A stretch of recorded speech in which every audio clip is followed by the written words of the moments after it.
Hello. What's How's it up? going? Hello. Finally back together again. We're back. How long has it been? A year? It's been a I while. think it's been I think over it was a year. A year in April. I think it was a year. We did the Midlevolution takes No, on we the did. channel stream about 6 months ago, but that wasn't really a Midlevolution. We did one in August of last year. Yeah. Yeah, on my channel. It was the Scream Factory one. Yeah. But anyway, it's been a while. I So that was the thought last this holiday weekend would be a good time to Yeah. do it again on my channel because I don't ever live stream. I got the two masters of live streaming right Was here. the last time you live streamed The 6-hour stream. Yeah. our last? Was that really? I thought you did another one. You didn't do another one in there? Live stream on his No, channel. I think that was the last one. That was the last one. Oh, It was okay. his last one on his channel. Yeah, but everybody's been doing good. Not I've really. had a lot of life changes, but I'm alive and well. Exactly, getting by.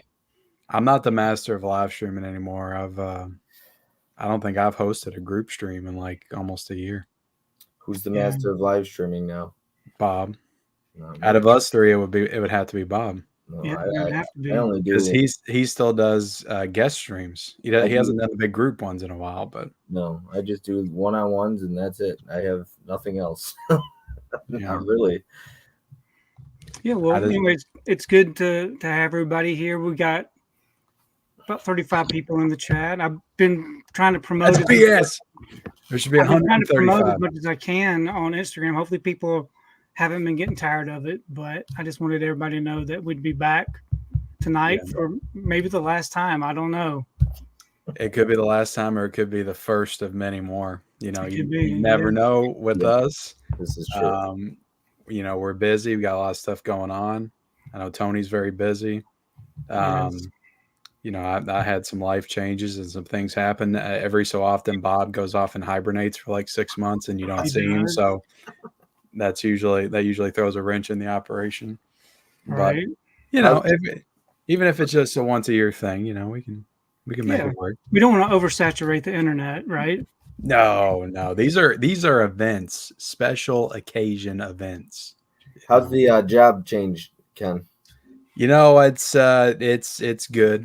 It's good. You know, I miss my old job. I miss my old schedule, but it's fine.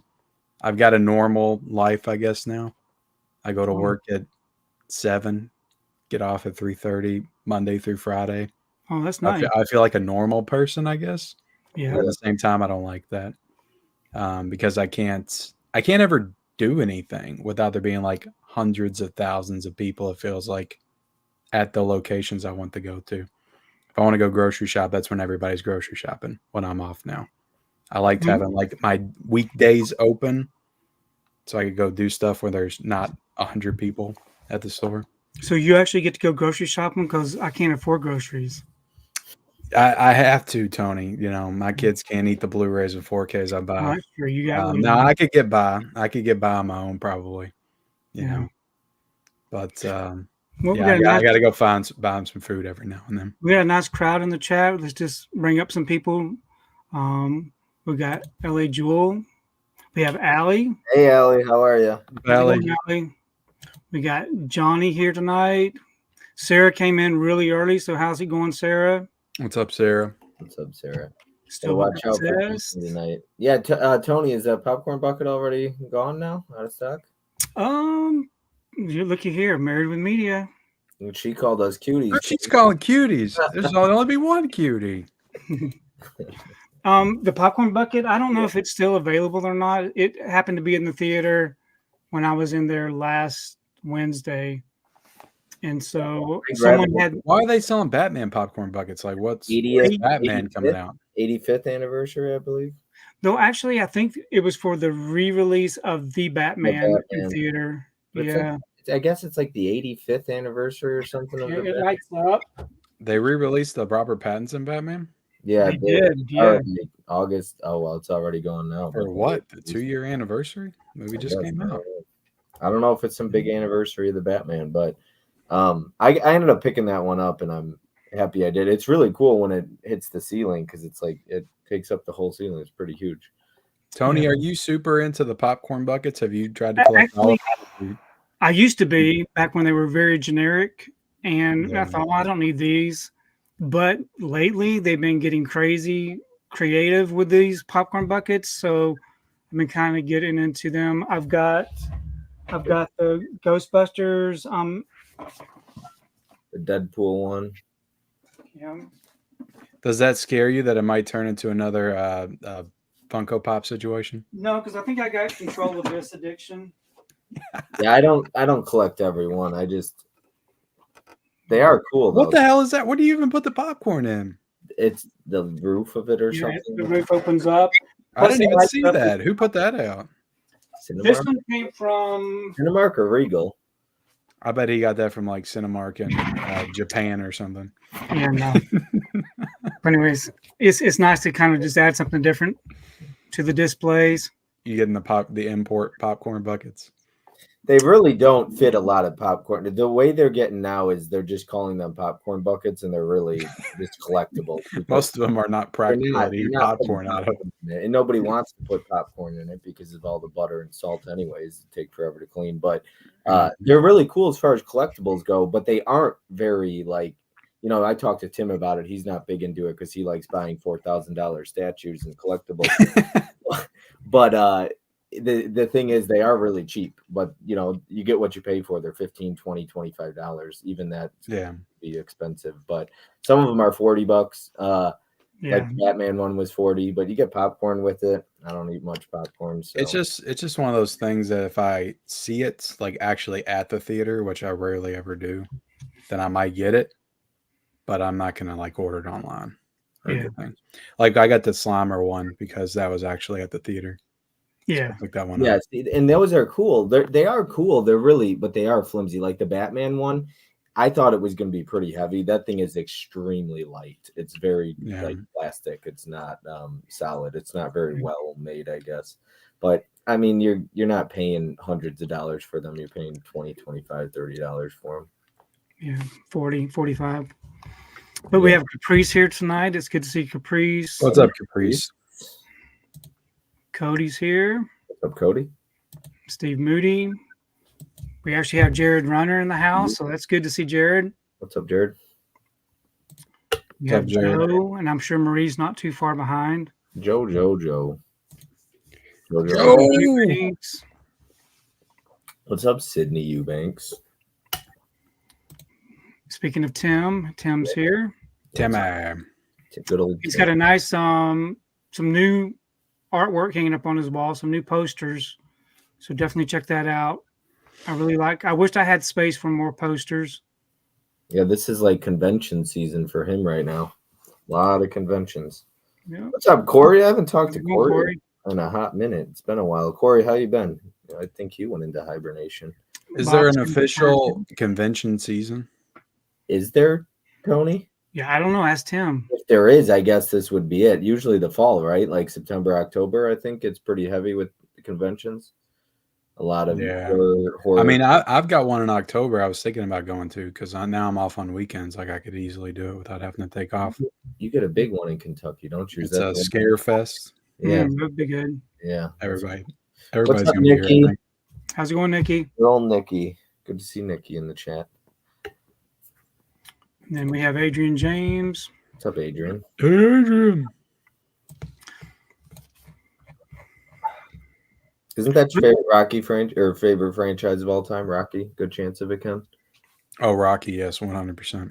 Tell you, when I rewatched them, well, I watched the first one last year for the first, that was a rewatch. But the second, third, and fourth, I'd probably only seen bits and pieces as a kid. So when I rewatched it, I was like, I don't disagree with Ken. It's definitely up there for one of the best franchises. They're just so rewatchable. Like I could probably rewatch those every 6 months if I had the time. Really well made, well written, well acted. I always thought the Rambo franchise was my favorite until I watched the Rocky, and then I was like, oh no, Rocky for sure. Yeah, and even like the weak one, Rocky 5. I still like Rocky 5. It's not that bad. In Rocky, I think when you compare it to the other ones, it's not as great as the other Rocky movies, but I think it's a perfectly fine And film. at least he did something different at the end. He had to, street fight. That's why with Creed, I know Michael B. Jordan took a chance in Rocky 3 and did some anime type of stuff in the boxing. I did not like Creed 3. and you didn't like it, but Yeah.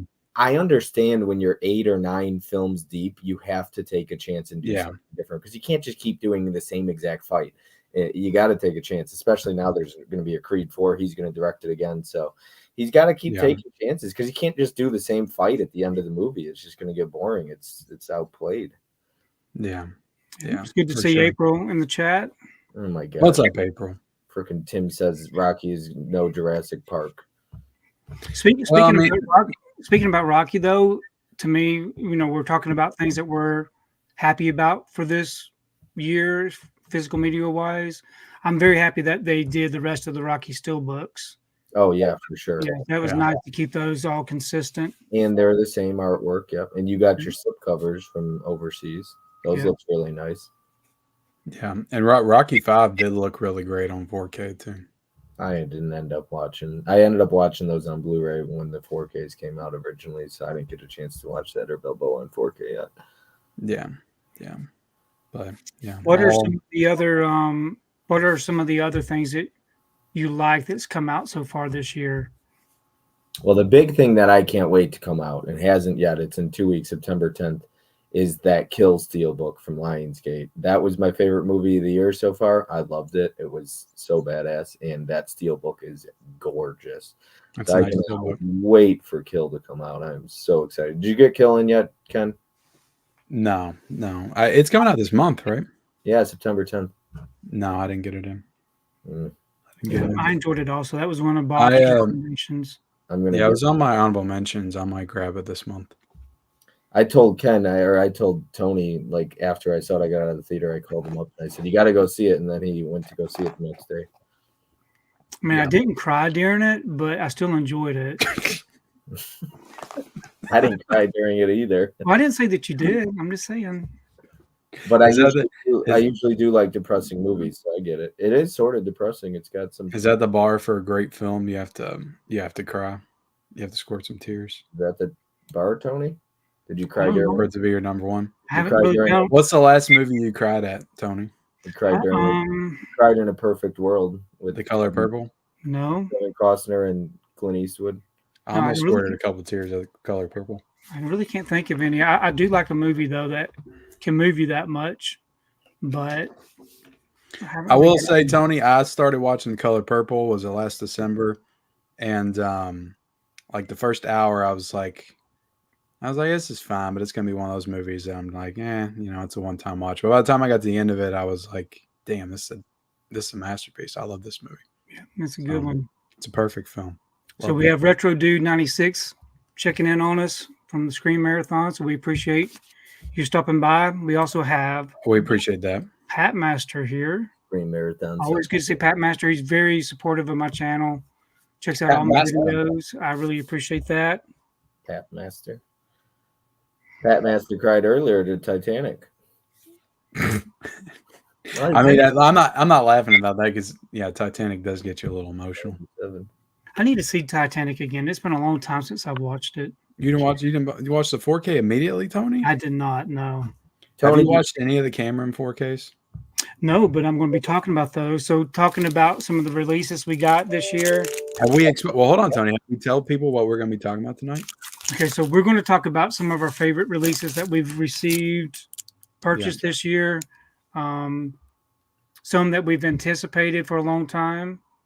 And so randomly throughout this live stream, we're going to kind of break off and talk about some. So since Ken mentioned Cameron, I thought, we do have True Lies. Didn't see the transfer on any of these yet. The Abyss and Aliens. So those are titles that most everybody that we've been associated with has really been looking forward to. I still haven't checked any of these out yet. They were very controversial. Yeah. I think that's worth pointing out for sure. I've never seen. I don't even know. I think I saw True Lies when I was a kid. I know I've never seen The Abyss or Aliens though. Have you actually watched the Terminator 2 transfer? That's the only Cameron transfer that I watched, and it was years ago. So I've still never seen the Terminator 2 4K because the last time I watched it was on Blu-ray or it was on Netflix. I can't remember. But I haven't watched T2 since I bought the 4K. I have. So I need to dive into it again. I enjoyed it. I can see where people were upset, but to me, I enjoyed the movie. They're just nice to have, like in a higher definition. Could they have been done better? Yeah, but I think that my only real problem was Aliens. I thought Aliens kind of looked a little bit too clean, I guess, for my taste. And I think it's because I just watched Alien right before that, and Fox did that transfer so well. It looked so good that Aliens just looked almost like a cartoon compared to it. Yeah. So, do you have any comments on the round table? who said that? Yeah. So people are always asking me also about these round tables. I thought Tony was going to take those over by now, but he No, hasn't. He hasn't took the ball and ran with it. I have not. I don't know. I have nothing. I did that. I have nothing to announce at this time.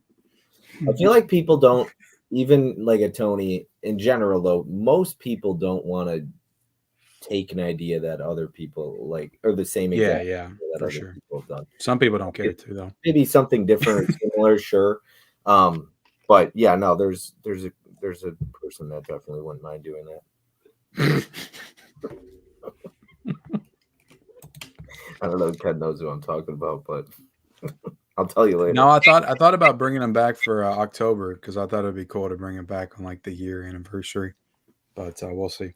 The 1 year anniversary of it stopping, or Of it stopping. Yeah. Yeah. So that was October 1st or something like that. I mean, honestly, like it doesn't. I can't believe it's been almost a year, but it has. Tony's actually got to put his releases up as he gets them. No, You still have to do your video at the end of the month. I still do my stacking like I do, just in case. Yeah. Ken sends me a message, "Hey Tony, we're doing the round table." But he doesn't have to. He doesn't have to wait like 5 or 6 days after. Or do you still wait 5 or 6 days after? Yeah, usually about. Do you wait till the first Tuesday of the month passes? No, it's just random, just depending on what's going on in my life. Yeah. Do you miss it, Ken? Do you want to do them, or is it like a little bit of both? Like it's a lot of work, obviously. It's just one of those things when once you get out of the habit of doing it, it's just kind of you know. It's a challenge to put together big panels too, whether it's cancellations, trying to get everyone's schedule lined up. Yeah. Just making sure people will be there and mics aren't, echoing. That's never fun for the chat, obviously. So, things like that. Some things are just out of your control. It happens, but yeah, it's part of the reason why I don't even host big panels. It's just it could be a nightmare trying to just get these big panels lined up together. I mean, it's nerve-wracking, and I think part of it is just building up the nerve to do it again. Like I said, I haven't really done group streams in a year almost. So yeah, those are always very nerve-wracking, and it's difficult. Again, you don't realize how difficult it is until you're in that spot doing it. So I tell people all the time, like, don't. It's so easy to just come on somebody else's channel, like on a stream, and just hang out and do what's required of you. But to actually host one is the whole different story. I was like, dude, I haven't been a guest on a channel in like a year. Tony's like, yeah, you just get to sit back and relax, and it's weird. I don't know what to do with my hands. But I agree, and like I always talk about Huck too, is game nights. I think sometimes it's easy to take for granted what people do when it comes to large hosting and like certain. And what Huck does is like next a level. Like he's making all these graphics and these questions, and I'm just bringing a bunch of people together to show some movies off. Like, so like what he has to do is then you do so much more in depth. You do other stuff on there too on top of that, and I just don't think, like, if you haven't hosted live streams, I think it's tough to understand what it takes or what people go through hosting a large stream, or the amount of work that goes into it behind the cameras, like a Huck. I really hope people understand just how much he does for his trivia nights, because it's a lot. Like when I actually sat there and I like watched it and I talked to him about it too, it's like there's a lot that goes into it. I don't think people quite understand that. No, I mean, it's like once you get into making your own videos and your own content, like you start to watch people's YouTube videos, is like you start to see the work that goes into them. Like, damn, that must have took them a while, or they're just really great at what they do, one or the other. And some people they can make it look easy. Like yourself, you made it look easy. A Huck makes it look easy. He does. Yeah, it's just one of those things where you have to have I don't want a stream to be shit, so if I'm not like super passionate about it and I'm not like ready to bring it back, I don't want to force it and bring it back when I'm not ready to do it. Yeah, absolutely. That's how I So, feel. so Sydney's asking what movies have disappointed us so far this year. We're also having a movie discussion. We're talking about physical media. This is a 2024 in review stream. We're going to talk about movies. We're going to talk about physical media. How do you want to do it, Tony? You're hosting. Yeah, we're just gonna. We can talk about disappointing movies if you want to. I wouldn't, for me, because there's a lot that were like they sucked in my opinion, for me personally. But something like Madam Web, I didn't have high hopes for, but it sucked. But I guess I don't know. I could look at my overall movies that I thought were pretty. I'll give you one. I thought this movie was at least going to be fun, and I think it's the worst movie I saw all year, and that's Roadhouse. That was. It could have been. I hated it. I didn't hate it. The camera work is just not good either. Like that first fight looked like CGI and super slow mo crap. It was different. It was different, but I didn't hate it. You know what was disappointing for me? I mean, I personally didn't like Immaculate. That was not my cup of tea. But that's one of my favorites. I enjoyed it. Tony, you said you didn't like Immaculate. No, I liked it. Well, I'm on my letterbox right now, and I gave it 4. I gave it 4 stars. I like the first Omen better. Tony, you gave Immaculate like 2 stars, I believe, and a heart. Okay, it got a heart. It got a heart. 2 stars. 2 stars and a heart. If it got a heart, I like Sydney Sweeney though. I think she's a good actress. I thought that was a good movie. That movie felt a little bit more artistic, whereas the first Omen felt a little bit more mainstream, in my opinion. Yeah, I like them both. I don't know, but I didn't like how.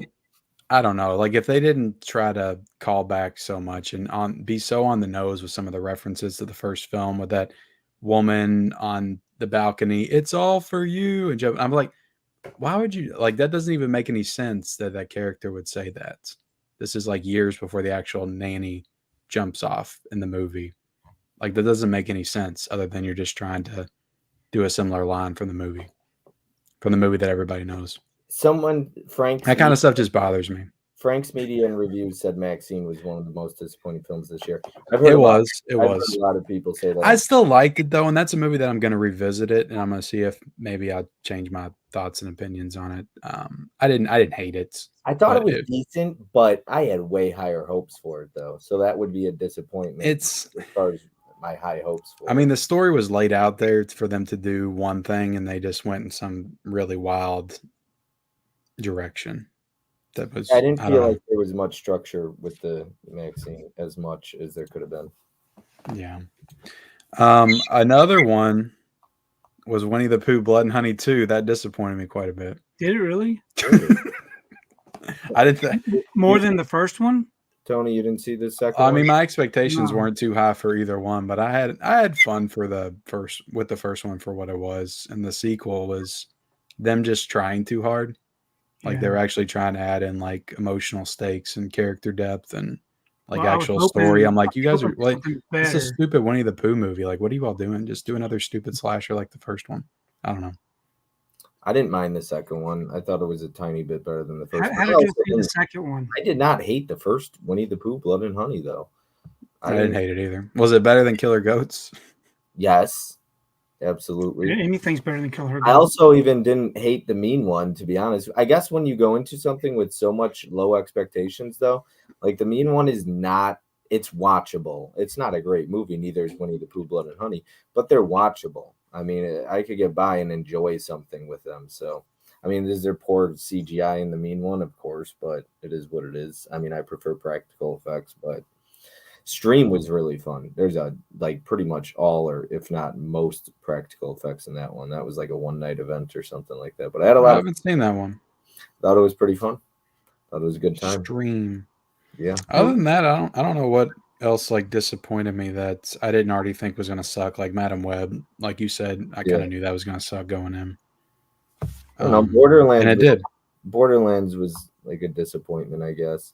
But I didn't even watch it. You've both probably seen more movies than I have this year, though. I've seen new movies.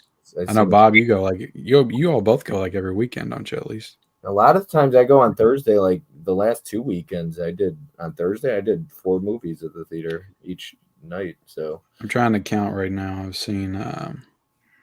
I've seen 76 new movies from 2024. Yeah, I've only seen 38. Okay, yeah, so double. And I don't know how many I've seen because I don't have time to count. Well, make a list of your favorite movies on Letterboxd, and they'd be on there. But I can't get out to the theater as much, so I gotta wait till they come to like VOD or physical. So I usually am late to catch up. The only one I really liked was Horizon Chapter 1. So we just started watching that before I came down here. We're like an hour in. Did you like it? Or yeah, I like the way it started. Yeah. Okay, all right, cool. I still have to check that one out. Yeah, we're like 40 minutes into it. So that big scene in the beginning, not gonna spoil nothing, but yeah, I liked it. The only thing about that is it's like starting a show that you know's gonna get canceled probably. So you don't think he'll finish it? I mean, the second one. I'm hoping he does. The second one's done. I know it's coming out. Yeah. But like he hasn't started the third one. The third one he started to film, I guess, and then they supposedly had to stop production on it. I'm just worried that they're not going to fund. They're not going to help him fund the next two. $36 million of his own money for this like franchise. Yeah. He'll have to take it back to like really small scale, low budget, and I don't feel like he's going to be able to tell the story in the same way because from what I'm seeing on the first one, like it's extremely like larger than life, like it is a big scale movie, like epic Western movie, very worldly. Yeah. And it's got a huge cast too.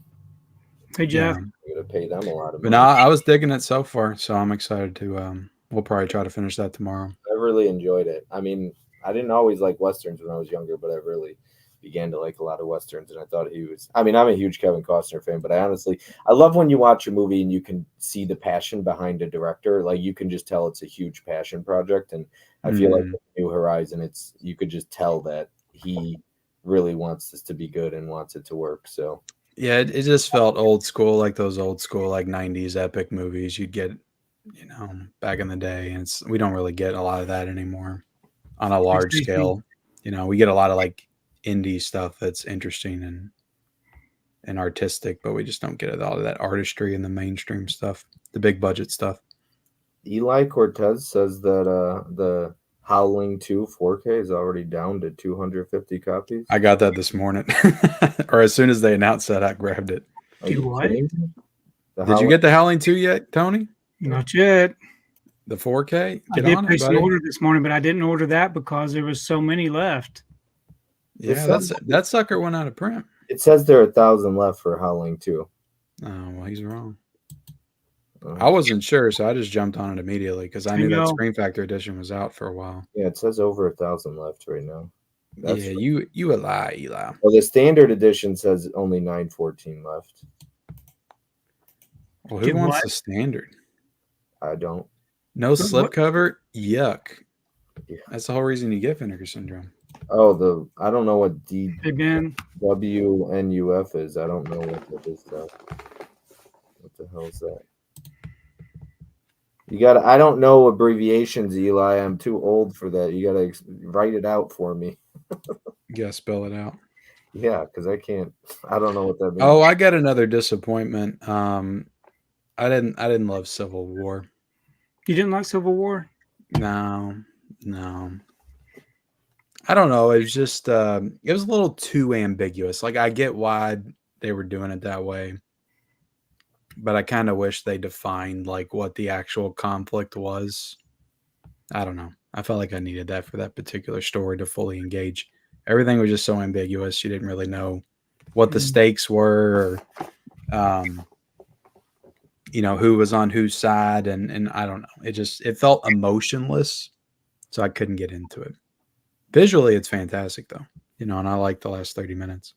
Hold on, how does Brent know how many copies? Because it only shows you at over 1,000. So how do you know that there's 3,690? He works for Vinegar Syndrome. You know that?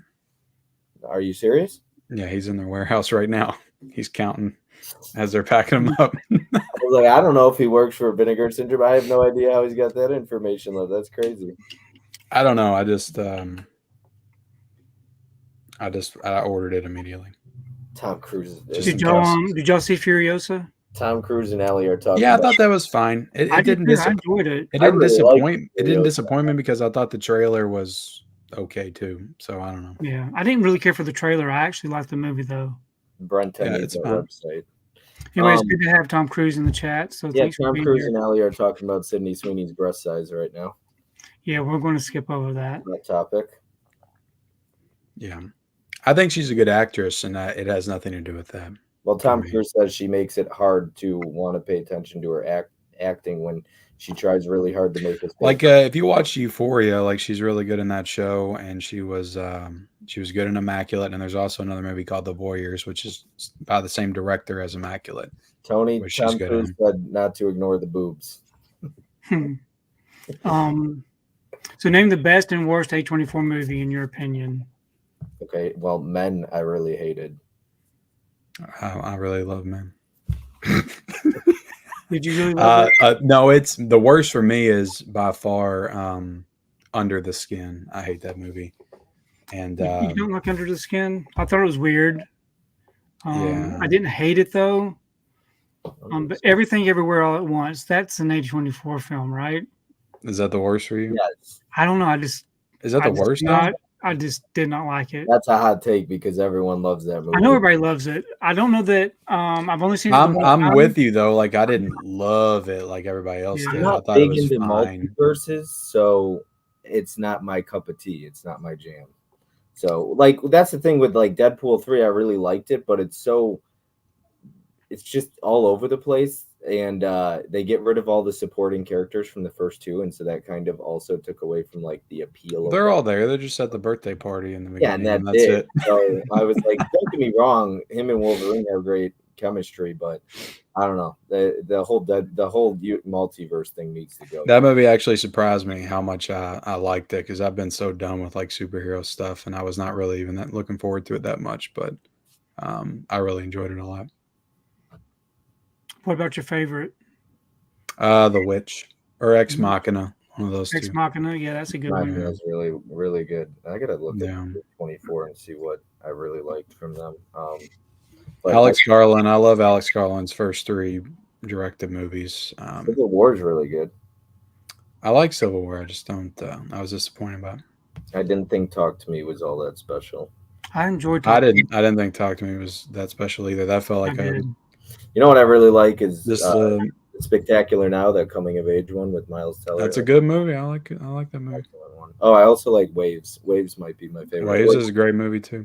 Yeah, Waves is probably. I don't know why nobody talks about Waves, but everybody loves Moonlight, and they don't talk about Waves. I love Moonlight. Yeah, I love Moonlight. Uncut Gems is really good. Uncut Gems is great. I love that. Yeah. A24 had a lot of great movies in 2019, and I think they all got snubbed. It was like for Best Picture. Green Room is so good. Yeah, Green Room. I forgot to bring that over here. Any of y'all going to be watching Beetlejuice this week? I just gained a ton of respect for Ellie saying that her least favorite is Bodies, because I love that movie so much. I hate that damn movie. Oh my gosh, I hate that. That was good. What are you talking about? I don't know. I can't do anything Gen Z related. I've realized it's just. But they were making fun of that though. I get it, but it's too. It was like satire. Like it was so over the top. It's too much when she's like, "You're gaslighting me" and all that. I was like, I gotta go. This is killing me. Yeah. I can't watch this. It was making fun of like how ignorant and paranoid like the younger generation can be. And I don't know. I thought they played it pretty perfectly. It didn't work for me. I like the music in it because it's the same people that did the music for It Follows, and it just has a cool vibe to it. Actually, I like Laggies a lot, Tom Cruise. I'm surprised to see him say Laggies. Yeah, he likes Laggies. Any of y'all going to go see Beetlejuice this week? Yeah, my wife pre-ordered or got tickets. Yeah, Bob. Look, I don't know. Not this weekend. I'm not worried about seeing that. I'm probably the only person in the world that doesn't care for the first one. But once again, what? Different strokes, different folks, man. It's not my cup of tea. I'm not into like all that silly. It's just not my humor. Okay, Tony, give me that look over there. Raising his eyebrows at me. I don't know. I'll see it eventually, but I could. Yeah. C-Pam brought up Enemy, and I love Enemy with Jake Gyllenhaal. Oh yeah, that's good. I think that might be like a top 5 A24 movie for me. Also a Denis Villeneuve film. You got a lot of movies, Bob. Sarah's impressed. A little bit. I think Ken has a lot too. Well, I got 6 big shelves filled. Billy Jewel says kick Bob out, and that's fine. Some people can't handle other people not being fans of the movies they are. Faces for Radio. It's good to see you. Knew this going in. There's a lot of haters out there. You know, a lot of Bob haters, a lot of Ken haters. There's not as many Tony haters. Just ain't my thing, man. You know, do without it. But what I got? How many of these shelves? I think like 600. So I figured I'm at about 4,500 in the collection, somewhere around there. I've got 8. I think I've got 8 of those shelves. 2, 4, 6, 8. I think I got 9 of these shelves, and they're all full. How much do those hold? 8,500. I don't know, a lot. A lot. And I've already got the center shelves filled up. Oh yeah, you made that. You took the plunge and got the center shelves. When did you do that? You did that earlier this year, or was it late last year? I did it December, because I did my video in January, my collection video. Yeah, I remember watching that. You know, it was probably the last time you watched my channel. No, I've seen it recently. I watched a lot of your Criterion recommendation videos, actually. Tony, how many Vinegar Syndrome titles do you have? I don't know. Well, you better find out, man. Here, let me just stop the live stream. I'll go count. You should. You should have it all logged. I do have it logged, but I'm hosting a live stream. I don't have. Should have came with all this information, Tony. He's hosting. Make it harder on him. Come on, Tony. You gotta walk and chew bubble gum. It was that bad, Johnny. How's it going? Good to have Riley Kendall Gardner here. What's up, Riley?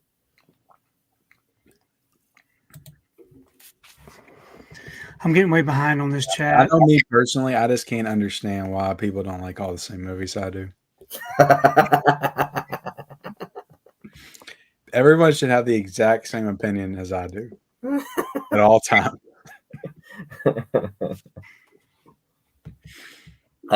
That's the internet in a nutshell. There's absolutely no sarcasm. Everybody's mentality. Either. No sarcasm. How's it going, You didn't like Furiosa? That's a masterpiece. So Sarah was a fan of Rango. I like the Rango Steelbook. That was a nice. I never got that Steelbook. Is that still? You never got it? No. That was actually a first time watch for me. I've never seen Rango before up until that Steelbook release. I had to go light on a few months this year, with the whole job loss thing and the uncertainty with the new job. So yeah, now that things have mellowed out a little bit more, I'm getting back into buying everything again.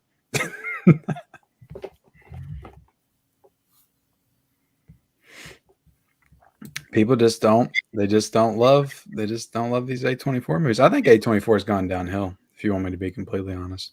I think Civil War was I don't think they're making bangers like they were. Civil War is really good. But yeah, Green Room's an underrated one for sure from them.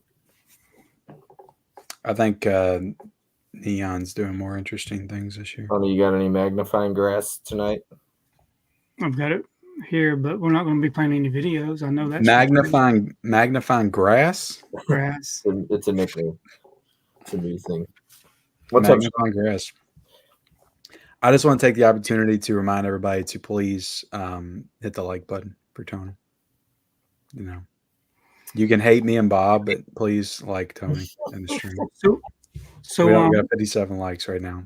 79 people watching. We should have 79 likes at least. We were talking about the Rango Steelbook. What other Steelbooks have come out this year that y'all have liked? Steelbooks or what? Steelbooks. I only pulled one Steelbook. I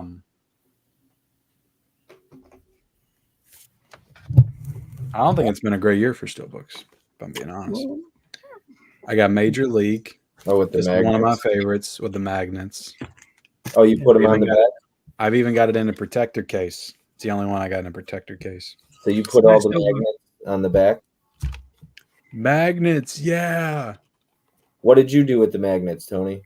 My magnets are still on the inside where they need to be. He didn't even take them off. Did you even pluck them out? You didn't take them out or nothing? I got the J card on mine still. How did you put the magnet sheet on the inside? It wouldn't fit. It's on the inside. I don't think it fit, Tony. Are you sure? Oh, and I gotta see how you managed to do that, Tony. I did go ahead and get the Return of the Oh. Living Dead Steelbook. I did. Damn, you fit Actually, it? it's on the outside. Uh-huh. Stuck Tony. to the case. Oh, that's very nice. That is. Yeah, the sure. Return of the Living Dead That's nice. Steelbook is another one of my favorites. Colors are amazing. I wasn't gonna double dip on it and grab it. I'm like, but I already got the damn movie on 4K. But I was like, damn it, that's nice. I gotta get it. Yeah, that return. What about this one? And somebody told me it came back in stock. I didn't get that one. That's the Walmart one. Yeah. I thought it was okay. And then the most recent beautiful Steelbook. Oh, that's cool. I want that, but damn it. I mean, that's gonna be it. Is that still in stock? It didn't sell out, did It it? was last I checked. It I was hoping because Sony re-releases a lot of their steelbooks, they reprint them, and I mean the Fright Night steelbook's down to like $19.50 right now. Oh Mm. wow. I was like, if I just hold out long enough, I feel like I can get Drive 4K steelbook for a little bit cheaper. Actually, the price on Drive went up. Yeah. Well, I'll wait for it to sell out, and I just got to count on Sony to put it back in stock and put too much back in stock, and then they'll lower the price. Bob, did you get one? Yeah, mine came with a dent on the spot where it opens, like at the top corner, right where it opens from the clip side of it. And I was like, I'll just deal with it. I mean, I got the greatest edition that there is of Drive, second sight. The second side, but I love the movie so much. I would want to grab. I'm really trying to get less picky about the condition I get movies in because it'll drive me crazy. Amazon's getting worse with returns. It's not as easy. Like they've been sending me if you return too much damaged product, I'll get like an email or something like that. Walmart did send this. They didn't even send this in a bubble mailer. They just sent it in a straight up bag. They've done that. Just a bag. I returned something to Amazon the other day. It was the Glory Steelbook, and it was still sealed, and they gave me $20 out of the 38 back, and they said that the 18 was for a restocking fee. And so I had to call and complain and all that stuff. So I just don't want to deal with trying to return damaged product as much anymore. Tony, are you getting better about like being too picky and OCD about damage, or you still pretty crazy about it? See it? I didn't notice it at first, but it has a dent up in the corner. Yeah, that's how my Drive is. A lot of those come like that, though. That's usually how some of those look. Some of them are just more. Okay, well, you made me feel better about it. Don't say anymore. I'm just going to live in that world. What you just said. The dent in the corner is fine. Tony said it was fine. Are you talking about the dent on the rounded edge of it? Yeah. Okay, that's pretty common, though. It is common. Yeah, the Drive comes like that as well. So that doesn't bother you? Like that, because that's how my Drive is. And that's where I kind of have a dent, but it's actually on the Steelbook and not the top corner of it. Can I see your Drive, Tony? Can you see my Drive? Can you show the top of it like Ken just did? Or Ken can. Or Ken doesn't have I don't have the Drive one, no. Okay. I'm not cool enough. Yeah, Simple Plan is a cool one, KB. Yeah, so it's kind of rounded edge, right? Yeah. Yeah. Mine has like a dent on the spine. I don't have to look too closely at it just in case. Yeah, I know how that goes. I really feel like I need to stop inspecting Steelbooks when I get them in because I wouldn't care as much when they come damaged. But you know what I freaking hate is when they come with the popcorn noise. The popping, you press it and it's almost like a button. It just comes in and out and you get the popping noise. Tony, you know what I'm talking about, right? Mm-hmm. The cheaper Steelbooks. Oh, do they all come like that? Like not all of them, but there's some Steelbooks that are very flexible. And then there's some that are really durable. Okay, so it's because my Teenage Mutant Ninja Turtles, I don't know, the new one, whatever that's called, Mutant Mayhem, came with the popping sound or whatever. And I was like, oh my god, I can't. That was a good Steelbook. That was a beautiful one. I like that Steelbook. Oh, I got another one. The Killer Clowns from Outer Space Steelbook. Oh, that was a nice one. That's a beautiful one. Screen Factory's done some nice one this year. Who was it telling me Scream Factory? They said that release was really nice too. That it would look good in 4K. Oh, it looked great. Yeah, it looked great. Everybody was saying I that. just want to take time to say hey to David 4K Lowdown. What's up, David? What's up, David? Hope you're doing well. Yeah, exactly. There's a GoFundMe for him. Tony, when does Nightmare on Elm Street come out on 4K? They got bumped to like October 13th or something. October 16th, right? 15th. Is it 15th? That's a Tuesday. Is it? 15th. Oh, yeah, I think you're right. You're right. So is it? Okay. Yeah. Because it's originally going to come out the day before my birthday. Back, I think 2 weeks. Yeah. How about that Hitcher 4K? Who's excited about that? I am. I mean, I just watched the movie from Umbrella, but I'm sure it's going to look great on 4K. So I'm excited to rewatch it. Yeah, it's a good movie. Yeah, I'm excited. I guess I'm more excited to dig into the special features and stuff because the Umbrella one was kind of light on that. But I think Lionsgate really dropping the ball this year on Steelbooks. That's just my opinion. I'm curious to hear Tom Cruise's thoughts on the Stranger Steelbook announcement from Scream Factory. That's like $45 on Walmart right now. I don't know. How are you affording to keep up with Steelbooks, Tony? It's In the Walmart era. very difficult. A lot of times with Walmart, I'll go and pre-order at the high price, and you would think that they would give you a discount whenever it came out, but they don't. They hold you at that high price. Even if it goes down? Even if it goes down, unfortunately. Wow. Dirty sons of bitches. Oh, sorry, Tony. I didn't mean to cuss. But, speaking about Umbrella, you had mentioned Umbrella. There's some really nice Umbrella releases this year. There is. You want to show off Big Daddy? Yeah, so what's one of your favorite releases so far? I mean, Bully for Bob. Bully for Bob. I got to show this one. Super Mario Brothers. Come on. That thing is huge. Get out of here. I got the reissue. I got that one too. It's massive. It's a beautiful set. You got both sets, Ken? Oh yeah, it's a beautiful set. Ken don't play. Yeah. I cheat though. Umbrella send it to me.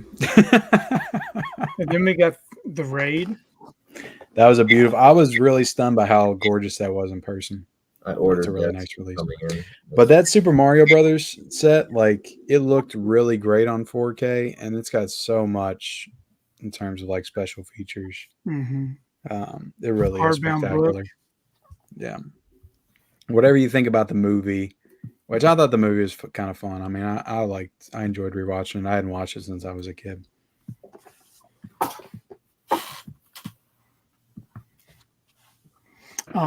Also, we've been getting a lot of good second sight releases this year. And one of my favorites is High Tension. About this one, too. That was a good one. You're next. That was a good one. That's one I've been waiting for a while. I liked the 1-2 punch of Green Room and Possessor. That was a really nice double feature. I've never seen Possessor. Oh God, I love Possessor.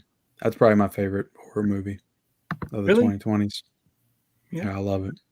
I thought it looked so good on 4K. Green Room is a great release too, because the director gives like a really long interview and he talks about Anton Yelchin, and it's pretty sad, but it's a good interview.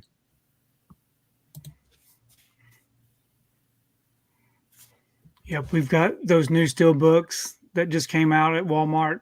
The Bloody Disgusting Steelbooks. Yeah. Yeah. What y'all think about those? I like that. They're nice. But the artwork's not the best. Yeah, I liked them. They're fingerprint magnets. If you handle them too much, that's all you see is your fingerprints. Oh, they're glossy and black, right? Yeah. Dude, you know what the worst Steelbook for scratches and magnets was? Is the Creed 2 and Creed and Creed 2 Steelbooks. Oh my God. I got the Creed 2 one. It's just black and glossy, and it's, oh my goodness. Same thing with A Star Is Born. If you look at it in light, you will see every little scratch. Yeah, that Steelbook, that Star Is Born Steelbook was the same way. Holland is here. But Lionsgate, I don't know. I wish they were doing more like, I guess, catalog releases. Doesn't feel like they're doing a lot of those this year. I can't wait for that Hush in 4K. Yeah, when that gets Which announced. 4K? Hush. Hush. Yeah. So I don't know if you all saw this anywhere. Did anybody see any rumors about the mask coming to 4K No. from Shout Factory? No idea. So I posted up that I bought the mask on Blu-ray, and I also did a short on YouTube, and I had people comment that Shout was supposed to be releasing the mask on 4K or announcing it this week. I don't know where they saw it. I don't know if it was the whatever the hell his name is now, this father or whatever. I don't know if it was one of his posts or what. Oh, president of physical media or whatever his name is. President of physical. Being a Who loser. gives a fuck? President, Sorry, Tony. president of a douchebag. We're gonna keep it nice tonight. Fuck that. That guy's such a. All right, I'll keep it. I'll keep it. That SpongeBob SquarePants steelbook was pretty cool looking, though, wasn't it? Look, Tony, we started cussing and you get a super chat. That's how it works. Probably cuss some more. Tiana likes the cussing. She's a wild one. Tiana likes the cussing. Mm-hmm.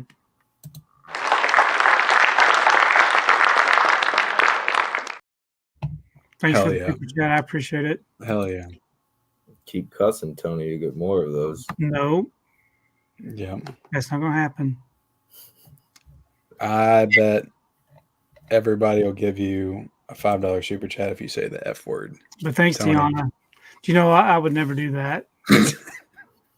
Even for how many? We got 85 people watching. If they all gave you a $5 super chat, Nope. you wouldn't say the F word. I would not. I would not do that. That's And how I much wouldn't is expect that? that y'all would think that I would do that. That's $425. I don't ever expect that to happen from Tony. Not a chance. That's No. That's a lot of steelbooks. I'm 55 years old. And That is a lot of Walmart steelbook. That could buy you 7 Walmart steelbooks. $425. Tony, you've never said the F word a day in your life? no, I hear it a lot, unfortunately. Of course. Well, you hear it in a lot of movies too. Yeah, I do. I respect that.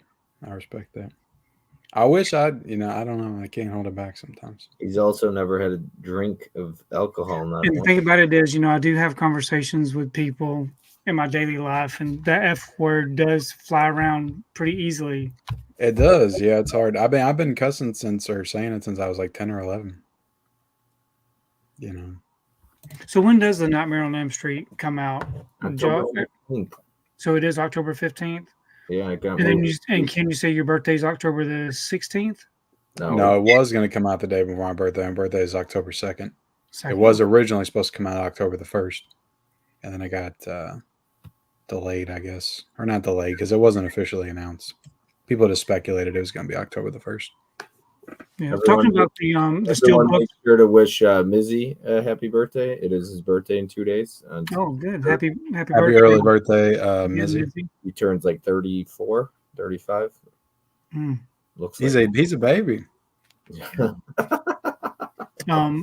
Talking about the damaged slipcovers and steelbooks, what do you think about the way some of these companies ship their items, especially with like Amazon? I ordered like 8 titles, and they shoved them in one of those cardboard mailers, Oh yeah. and all the Yeah. corners are bent and stuff. That gets aggravating.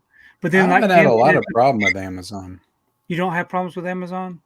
Not a ton. I mean, they at least ship them in a bubble bag. It's not like Walmart that is shipping in a regular bag with nothing around it.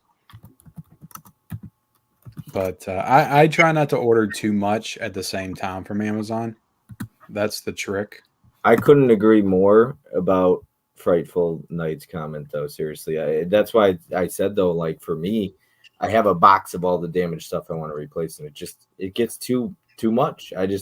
I'm like, you know what? Everything that comes in, you could technically just be picky about, and I'm just done trying to be as crazy as I am. If it doesn't come with like a huge scratch or a huge dent, I'm just not going to deal with it. And it's why I started keeping a lot of my Steelbooks sealed, because then you don't know if it's damaged. Yeah. Under the J card. But then you finally decide to open it up years later and it is damaged. Then what are you going to do? And it hits you right in the face like a It does. stinky damaged Steelbook fart. Then I'll order it again from Amazon and I'll return my damaged one. What if it's not available? What if it's out of print and going for $300 on eBay? Then I'm SOL. Do you try to hide the dent and sell it for $300? No. I don't sell. So it's your next move. I don't sell stuff, so I'm not worried about it. I'll give it to Mizzy. I'll trade with Mizzy. I'll go over to his house one day. I'll take his clean one and I'll put the damaged one on the shelf. And then one day he'll look at it and be like, damn, this is really damaged. I wouldn't do that. Don't worry, Ken. Hell yeah. You know, this is a good point that Brent's making about the second side artwork, how similar it is to other releases that they've done. Like High Tension and Your Next are both like dark red, sort of. Like red, dark-ish. Well, go ahead and hold it up, Tony. I got the Your Next right here. Hold up your High Tension. I just see it as it's very... That is sort of similar. It's very classy. You know, I think it's a little minimalistic. But I like the second side artwork on most of the releases. Tony, Ellie says she orders her Steelbooks from Walmart and they rarely ever come damaged. How's your She's very fortunate. Oh, because you get a lot damaged from Walmart? Well, you got a dent the other day on the whatever it was. I forget. Joker. Yeah. Or scratches. And the fact that I'm ordering 2 might be the problem, because I ordered 2 of everything just in case. And since they shove them in that pressed cardboard, I think that causes some of the damage. But if you order 1, slips especially, I will say though, I feel like some of the damage, like a scratch, I don't always blame shipping, because I truly believe sometimes they're just sending it out like that. I think it's asinine to send out a loose disc though. If it's loose, just keep that yourself. Like I don't care about loose discs as long as it's not damaged. I'll open it. It's fine. But I still think it's asinine to send it out like that. Most people don't want a loose disc. Like, just keep that and give us a different one. It's different if it gets damaged in the process of shipping, like becomes loose. But I don't know. And these companies need to do a better job of making sure the disc is damn secured. Yep. Yeah, I feel like Scream Factory is the worst. Like 9 times out of 10, when I open up one of the releases, the disc falls out, and sometimes they both fall out. And 4Ks are so sensitive, right? They're really easily scratched and all that stuff. I haven't in that situation. I usually don't have anything scratched. Yeah, I've never really. I don't have too many issues playing my 4K discs. Every once in a while, I forget what it was the other day, but I was like unboxing something on video, and I opened it up, and they both fell out. Both the discs fell out. I can't remember exactly what it was though. I was like, "Damn, what the hell?" But, hey, Adam. What do you all think about Groove? What's up, man? Are they the savior of physical media? I like their prices, but books? I haven't been very lucky with their shipping. I just ordered 4 copies, 4 Steelbooks of the Rocky 5 and Balboa. I ordered 2 of each. I ordered 2 Jaws Steelbooks and then 2 slipcovers, and not one of them really came damaged, except the Jaws 3 slip came with a little. But I opened up all 4 Rocky Steelbooks and 2 Jaws Steelbooks. That's 6 Steelbooks, and not one of them came with a scratch, a dent, or anything. No spine slashes. Slashes drive me fucking crazy. I was just curious because some people I've heard have had really bad experiences from Groove shipping, and some people have never had a problem. Like I don't feel like I've ever had a problem with Groove. I get their stuff in boxes and everything, but some people are like, they've come in like tore up bags for me. Yeah, so mine came in the bag. I ordered all 3 of the. They don't like you, Tony. Do what? They don't like you. So I will say that I got both of these regular Blu-rays from them, and they did come in a bag, but it was like a bubble mailer bag, and they're 2 Blu-rays, so I didn't think that was a big deal. But everything else they've sent me, like Steelbooks, have come in a box. Yeah, mine's never come in a box. They've always come in the bag. You know what is a pet peeve of mine? Eco cases. I can't stand them. The paper always comes smashed. The art sleeve on the inside of it. Oh my Oh yeah, if they get smashed in, yeah, yes, that could drives me happen. crazy. But Tony, Deadly Spooky says that you need to teach me and Ken how to take pictures on Instagram. What? He says that we I can't didn't see that. find the comment, Tony. It says, "Can you?" Well, I'll find it. Is it further down? Oh my goodness, that German steelbook for Land of Bad is so nice. It was last I checked on Orbit, it was out of stock. So I need to check again if that's back in stock. I need to get that. Drop an S bomb, Tony. Nope. There's a couple S bombs. You could say suck. You could say shit. I can say nope. There's another one. I just read that Wolf Creek is about to get a reboot. Oh hell yeah.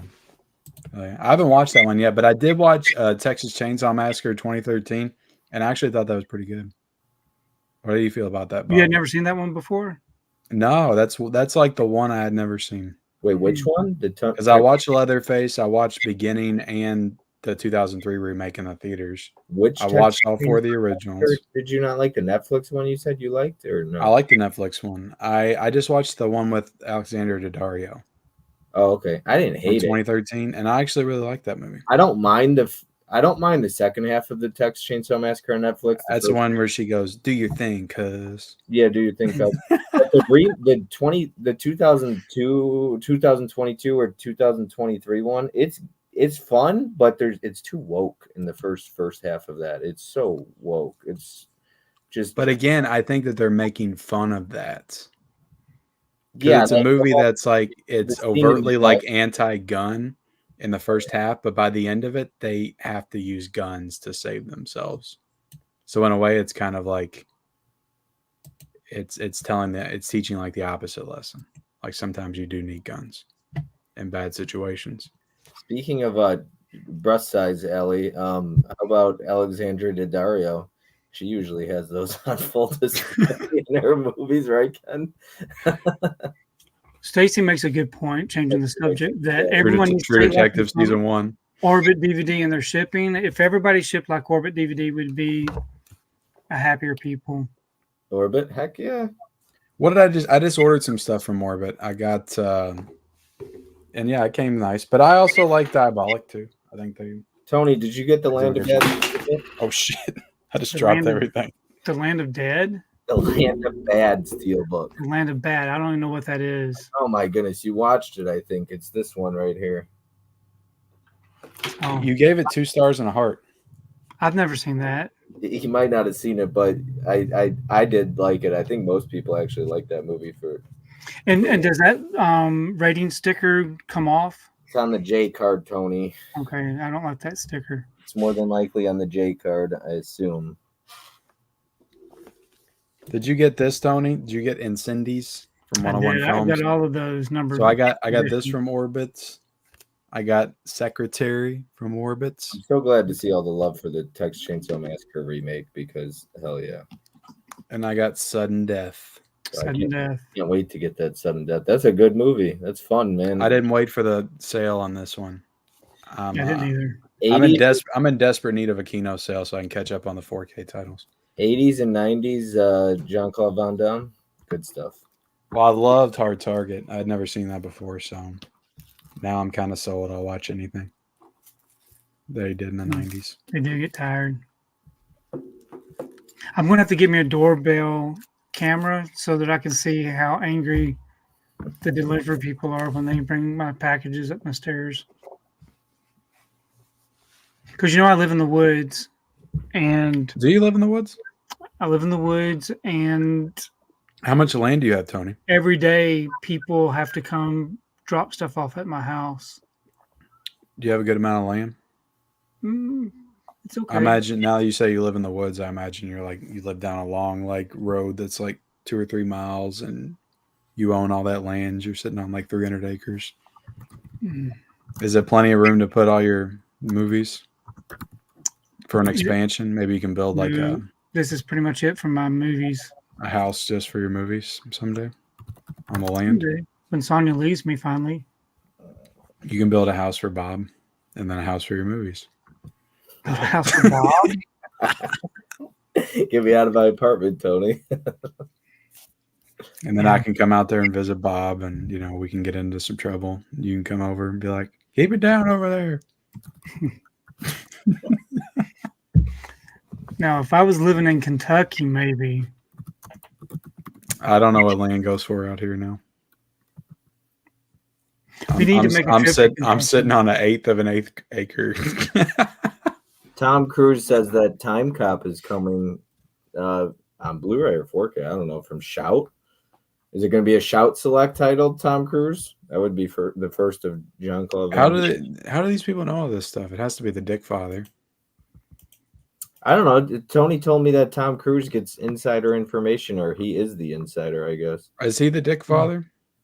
No, he's Not that guy, no. So I need to do should be. better on my picture taking for Instagram. Yeah, it's probably my camera on my phone, and the fact that I can't see very well, anyways. That I just don't care about posts on Instagram. I'm You gotta definitely, take a. I do. You gotta I use a post every magnifying day. glass. definitely not trying to impress anybody on there. Yeah, I'm not seeing the mask anywhere. Michael, if mine comes with a loose disc, that's fine. But if it comes with plastic cracked off of it, no, that's going back. So everybody that doesn't know, Sarah is almost at 800 subscribers. So if you haven't subbed There you to go. Sarah, definitely check out her channel and give her a sub. She posts a video every single day, so She'll post about you in her. she's not playing. She'll post about you in her community tab. Yeah, well, if you upset her, she's gonna let you know about it. Yeah, which I just Bob, do you have any more great releases you want to show off? No, I want to show off Crybaby real quick. Mm. I loved this release. That's a musical, right? It is a musical. It's Johnny Depp's best movie by far, I think. By far. It's not even close. So talking about Kino Lorber, So the thing that makes this so great, the transfer is great. There's like 9 new special features here. They interviewed the actress in prison on this release. Excellent release. Bob's typing like a madman.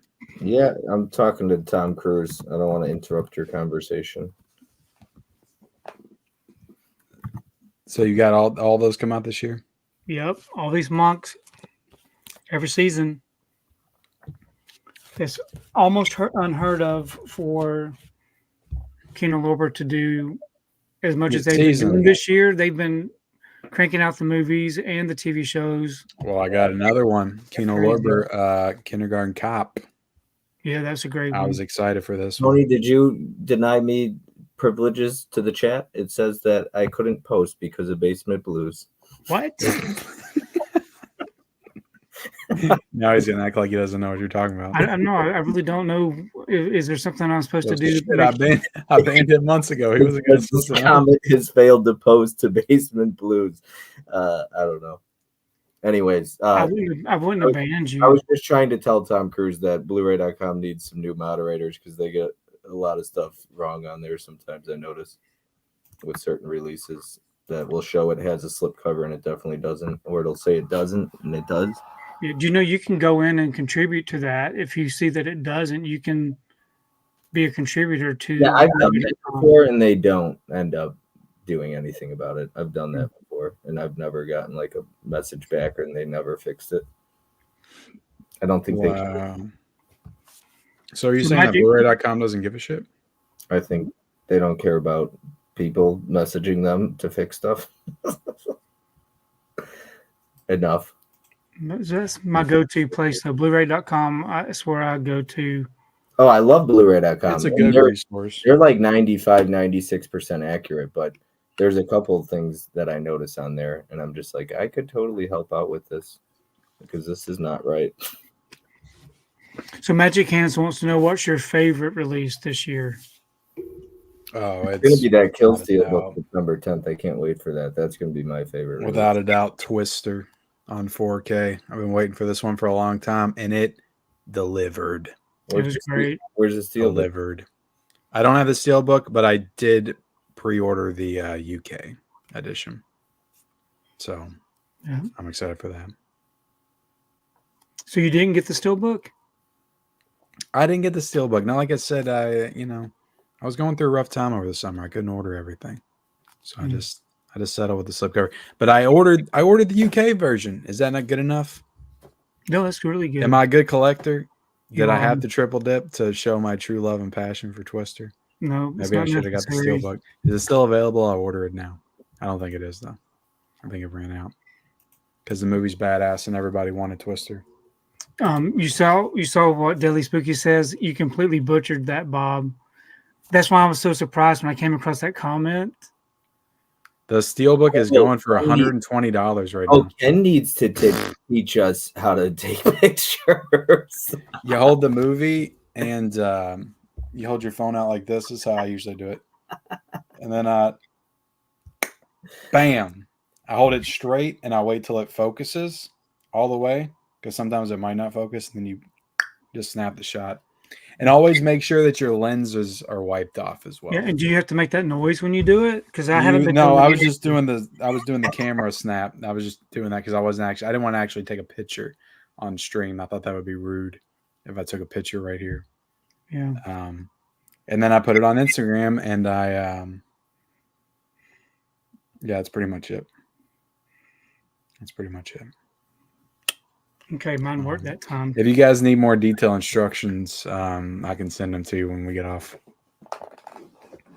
So we'll make that happen. I'll make that happen for you guys. And so the Culture Vultures have listed what their favorites have been so far this year.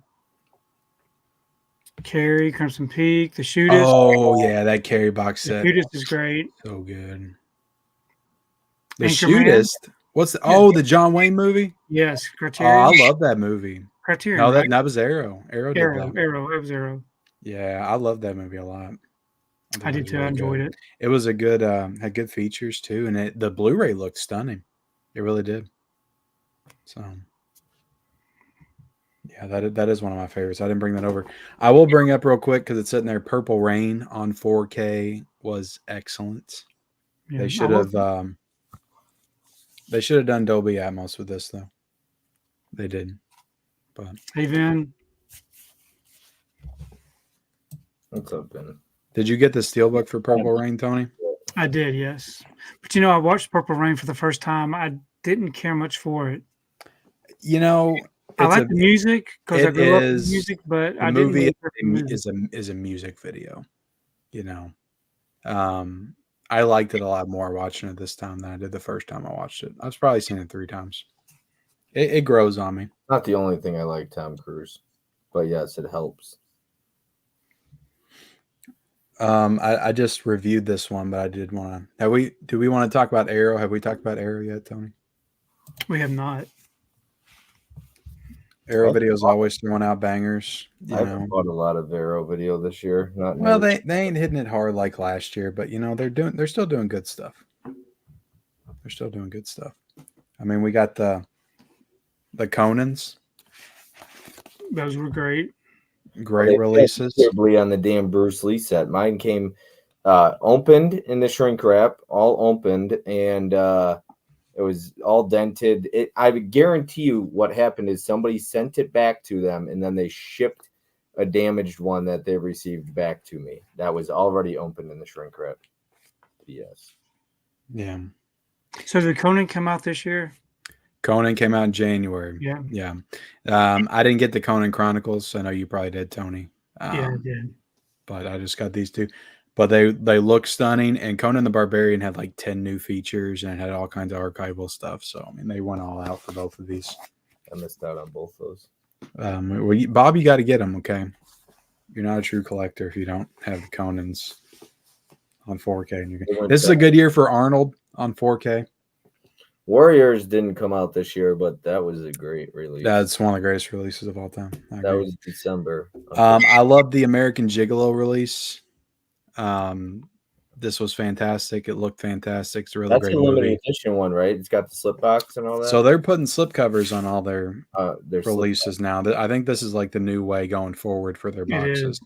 Yeah. Which I love. because you can just get rid of those J cards. Like I don't need those on anything anymore. Right. Just give me a slipcover to put it in, and it's got all the information on the back.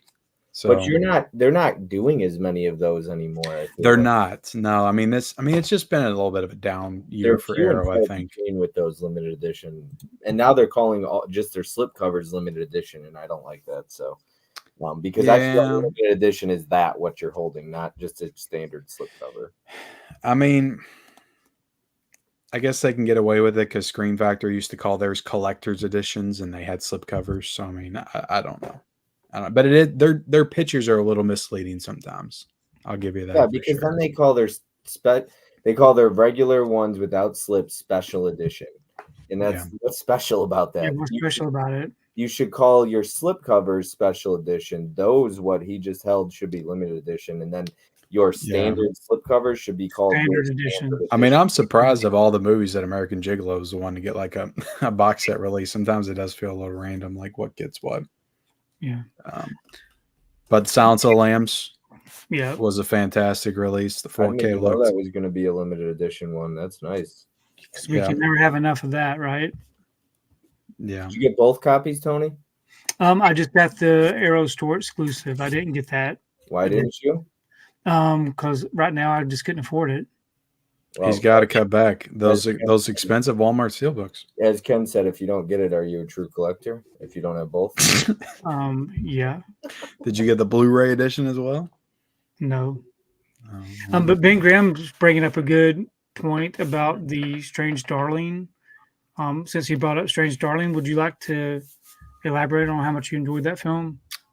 Yeah, this will be the Strange Darling portion of the show. Because I know that you and Michelle did a video. We did. We just reviewed it. I was a little. I really liked it, but I was a little conflicted on it, I guess, as to how much I actually liked it. But no, I thought it was a really cool, unique movie. You know, they told the story in a very Tarantino way, but they did it in a way that was obvious, like because they had the chapters. It's like, oh, we're at this part of the movie. I'm glad that they did that. So that was helpful, I guess. Yes. But no, that was a really good movie. I enjoyed it a lot. I think I'll enjoy it a lot more on the rewatch. I feel like that's one I'll like a lot more when I rewatch it. I like doing a double feature with Blink Twice and that because it was totally different, like messages. Totally different messages. Yeah. I really, really liked Strange Darling because we don't get that kind of a message like at all anymore in Hollywood. So the script being flipped was kind of nice. And I really like that actress a lot. I can't remember her name. Willa Fitzgerald. I thought she was excellent. And then she was also really good in Fall, the House of Usher. I don't know if y'all watched that on Netflix. I enjoyed that show, yeah. She was in Reacher season 1, and she was the main actress in the Scream TV show in season 1 and 2. And I thought she was awful in the Scream TV show. Yeah. So it's nice to see her like perfect her craft because she was excellent in Strange Darlings. Oh yeah. I mean, sometimes that's all it takes. I mean, her on the Scream TV show, that could come down to just poor writing and poor coaching by the people that are making it. So sometimes it takes a good filmmaker to pull that out. Strange Darlings. I mean, and she's opposite Kyle Gallner, and he's really good too. Oh, yeah, he's great. And what about that breakfast sequence? Gotta talk about that. I feel like that's what Tony and Sonia ate for breakfast in the morning. Michelle told me that's on the weekends. Favorite scene every Sunday. I wish. It was gnarly. I messaged Michelle and I said, "Is that what you and Ken eat for breakfast?" At first it started off and I was like, "Oh, that looks delicious," and then I was, "What? Right? What are you doing?" It did look delicious until they started putting a stick of butter in there and all that stuff. I was like, a whole stick of butter with 2 eggs? I haven't tried that one before. You don't use a stick of butter when you cook eggs? No, not for 2 eggs, Tony. I don't use butter at all for eggs. I've got some olive oil spray that I use, and then I put the eggs on there.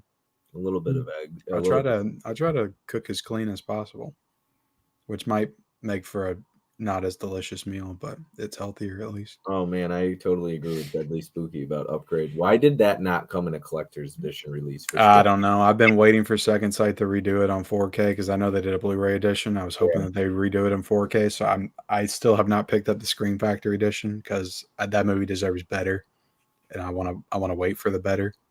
Upgrade's so good. I was Um, shocked by that. I've got my Blu-ray, and it's a more modern film. The Blu-ray looks good, so I'm fine with it for right now. Did y'all participate in the Vinegar Syndrome sale? Yes. I actually got the zombie comic book set because it went down to $20. And I wanted it when they first came out because I love zombie, and it was like $80 marked down to 20. So I actually got comic books that I'll probably never read, but it's a cool collectible Those are the ones item. that Mel buys. Mel buys them. That Mel buys, yeah. They're really nice. But I'm not really interested in getting all the other ones, but I just really like zombie. I wanted a cool collectible of that movie.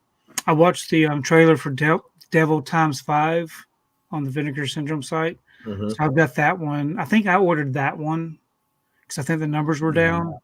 I got Demon Wind because that was $13, I think. It was no slip though, but I'm okay with getting some of the Vinegar Syndromes without slips at some point at this point. Oh, Tom Cruise is the opposite of feminist garbage. Tom Cruise is Strange Darling feminist garbage. No, that is Blink Twice. Is very heavy feminist. I don't know. You just gotta that stuff is sometimes very subjective. Like how something hits somebody will hit somebody completely different. So you just gotta watch it yourself, Tom, and decide. Yeah, you want to go think? for it, but don't worry about like a heavy-handed feminist message because it's not that. No. That was an odd choice for that Twister Steelbook, though. The artwork for Twister. It wasn't that good. Yeah, that's why I didn't jump on it. I didn't love the slipcover artwork, but I liked it better than the Steelbook.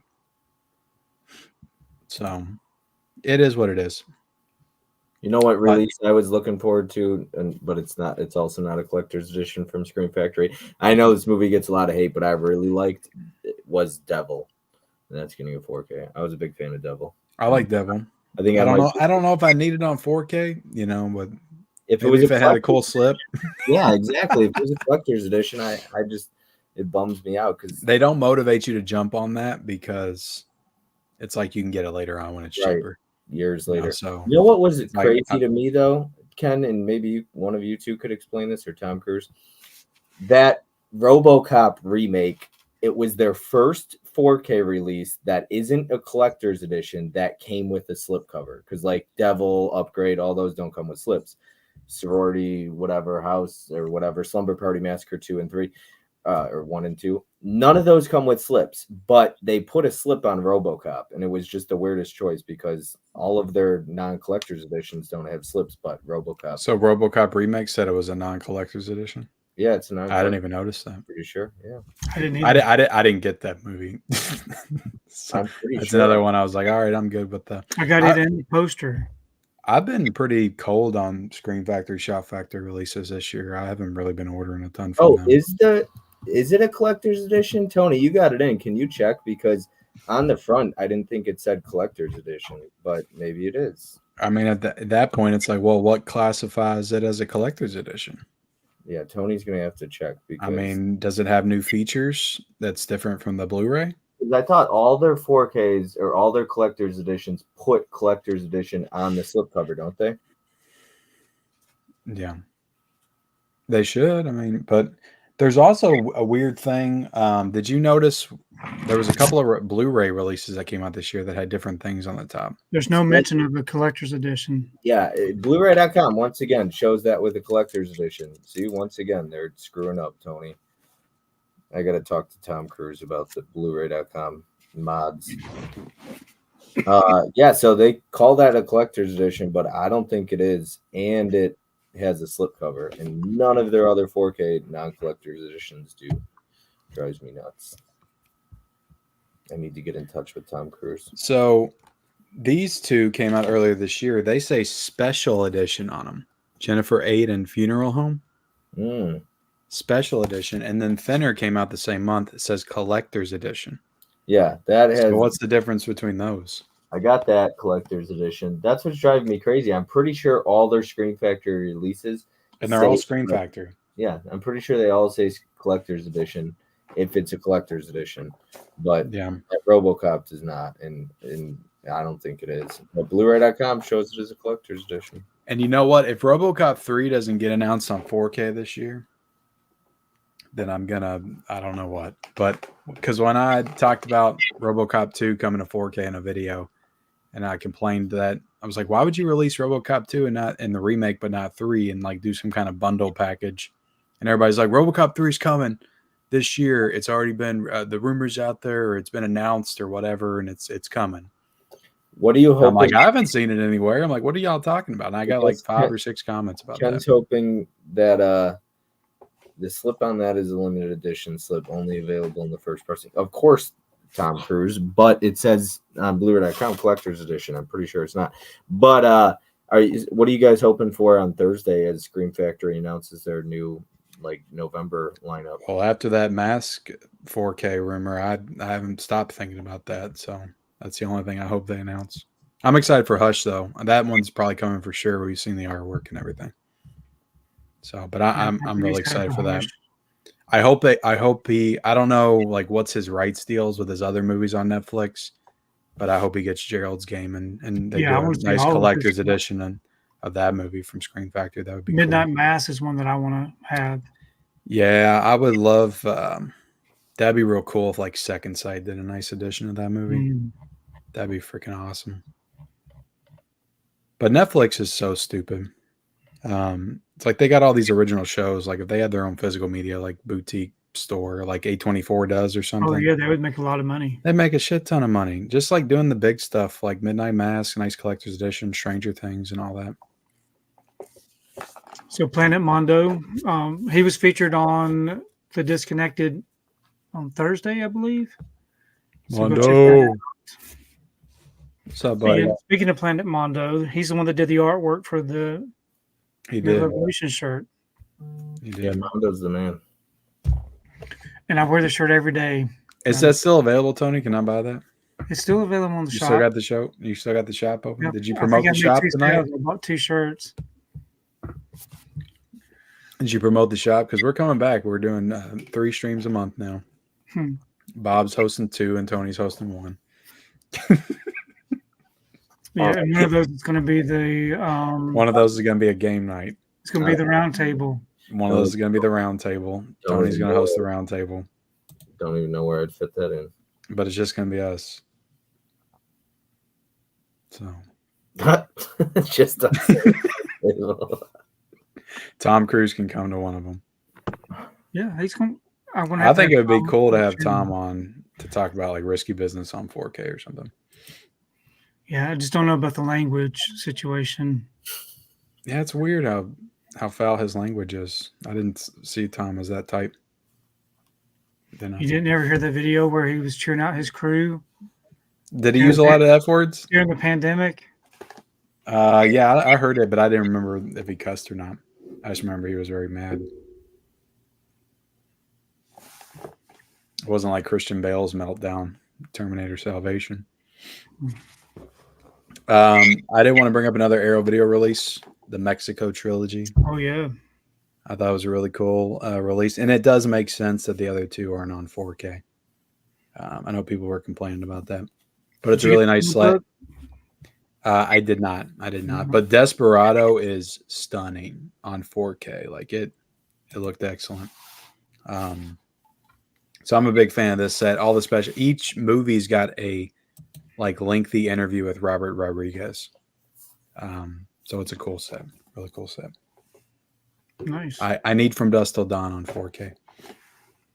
Have any of y'all ever had a dual-sided disc with the Blu-ray or DVD? I know I have with DVDs. I've never seen a dual-sided Blu-ray. Tony, I'm surprised you got Tom Cruise as a mod with language like that. I haven't seen his language yet. You want me to tell you what he said? No. It's the most recent. He said, "Don't be a blank." Okay. You might have to take it. I would take his wrench away from that. That's just me, though. Maybe give it back to him on the next stream. But yeah, I asked a question. Dual-sided disc. Dual-sided disc. It's on the screen. Everyone ever found a dual-sided disc with the Blu-ray DVD? No, I've never seen that. On the DVD? You haven't? Where you have to flip the disc? Were a Blu-rays on one side and the DVDs on the No. other? No, the DVD. Oh well, yeah, I've seen a dual-sided DVD. I haven't seen a Blu-ray though. No, I have never seen a Blu-ray that does that. Yeah, tons of DVDs are like that. I thought he was saying, have you ever seen a dual disc that has a Blu-ray on one side and a DVD on the other? And that may be what he was asking. I just didn't read it that way. I'm like, I don't know if it works that way. So, Bob, I was going to ask you a question. What's your question? Since you're the one that goes to see the most movies, is there any movies coming up that you're looking forward to? Dude, I don't even know what's coming out soon. I got the whole list here on like my app, so I'm gonna look it up. List 2024. I don't know. I guess I'm looking forward to Killer's Game, sort of. We'll see how that is with Batista. Oh yeah, that looked pretty good. Flight Risk looks okay. I'm looking forward to the We Live in Time A24 release with Florence Pugh and Andrew Garfield. That I'm probably most excited for. I haven't seen anything about that one. My Old Ass looks all right, but probably too woke and Gen Z for me. Megan Park's directing that, and her first movie was a dud for me. So we'll see what she does with that on her second. I don't know. There's not like Gladiator 2, I guess. I gotta You think rewind. Gladiator 2 is gonna be any good? I don't know. There's not a whole lot that I even noticed coming out on here. I'm like looking greedy. What about you, Ken?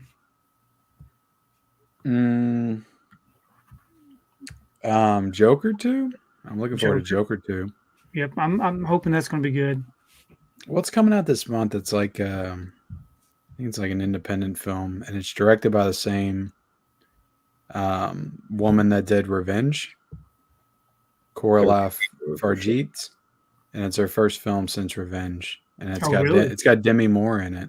Wait, what is this? I loved Revenge. So the woman that did Revenge, her name is Coralie Fargeet, I think. I don't know. She's a French director. Right. And she did Revenge, and this is her first movie since Revenge. This is her follow-up, and it's got Demi Moore in it, and it's got that girl that was she's been in a lot of stuff. I can't remember her name. She was just a movie I watched last night, Kinds of Kindness. The director's been in movies? No, I don't think she's been in any movies. I'm trying to think of that. Margaret Qualley, I think is her name. I think it's called, I don't know what it's called. The Substance. Mizzy got it. Yeah, that's what I'm talking about. Yeah, The Substance. I'm looking forward to that just based on the fact that Revenge is one of the best movies I've ever seen. Hell yeah. When does that come out? Dude, because Revenge is I think it's this month. Oh, it's long. It's 2 hours, 20 minutes. Yeah. I think it's this month. See that. I'm looking forward to that. I'm mildly looking forward to Beetlejuice. I'm going to see it with my family, so I just hope I don't hate it. Demi Moore still looks pretty good. It's got Nosferatu, yeah, definitely. Oh, that looks another good. Robert Eggers movie. Yeah, I know Tony's really excited to see Speak No Evil. I'm excited to see the trailer not playing in every single movie that I go see after this. What if the movie comes out and you see it in the theaters and then you continue to see the trailer? Oh no, that trailer just gets to me every time. What if it's only in the movies that you see and it's like your own personal hell? The Speak No Evil trailer just never stops. What's the Cronenberg movie coming out? You gotta see James McAvoy with his little smile. Yeah, they show so much in that trailer though. It's like, I actually like. I don't remember her name. Dude, it's killing me here. Will you buy every exclusive of the new Snow White movie, Tony? Only if it comes with the silver steelbook. Is that the one with all the? They're not dwarves, but they're like that monsters. Who's that actress doing that? But the Mackenzie Davis is the one in Speak No Evil that I'm talking about. I think she's good. She needs to play Laura Dern's daughter in a movie because they look alike.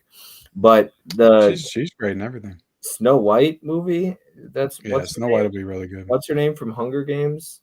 Everybody hates her. Rachel Ziegler. Oh yeah. Is that who's in it? You know, I haven't seen a single thing about the Snow White movie. Yeah, Rachel Ziegler. She is gets a lot of hate. She says some pretty stupid shit in interviews. Oh, sorry, Tony.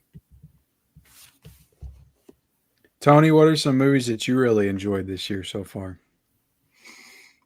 Some of your favorites. Some of my favorites. I liked Furiosa. None of that 2.5 stars bullshit. I liked, but 4-star movies.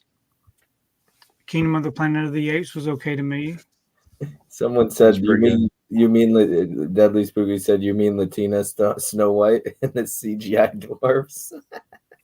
That's good. Yeah. Exactly accurate. He deserves it all. A24's The Front Room looks great as well. It stars Brandy. Yeah, I'm not dying to see The Front Room. I don't know how that's going to be. It looks like a religious horror, and I've kind of just been religious horrored out this year. Like they put a lot of them out. K4K media guy. A4K. Did you like Twisters, Tony? I did. I enjoyed Twisters. I saw What that. did you all think of Twisters? I like that a lot. Yeah, I liked it. I thought it was fun. I saw that Tom Cruise. She's in that new Gen Z A24 title, Y2K. I didn't watch the trailer to It that. looks like a mix of This Is the End, which I hate that movie so much. And This Is the End is a great comedy for like the first 20 minutes. I hate that. I love the opening to that movie, and then it just goes off a cliff. I don't think there's too much I hate more than This Is the End. Although Paranormal Activity is up there. What? Sorry, Ken. Bob, you're supposed to like all the movies I like. No. Yeah. Have you all both seen Alien Romulus? I have. Damn. I I enjoyed haven't it. seen it yet. I got so pissed off. I've unfollowed like 5 or 6 accounts on Instagram because they showed whatever creature there is at the end of the movie.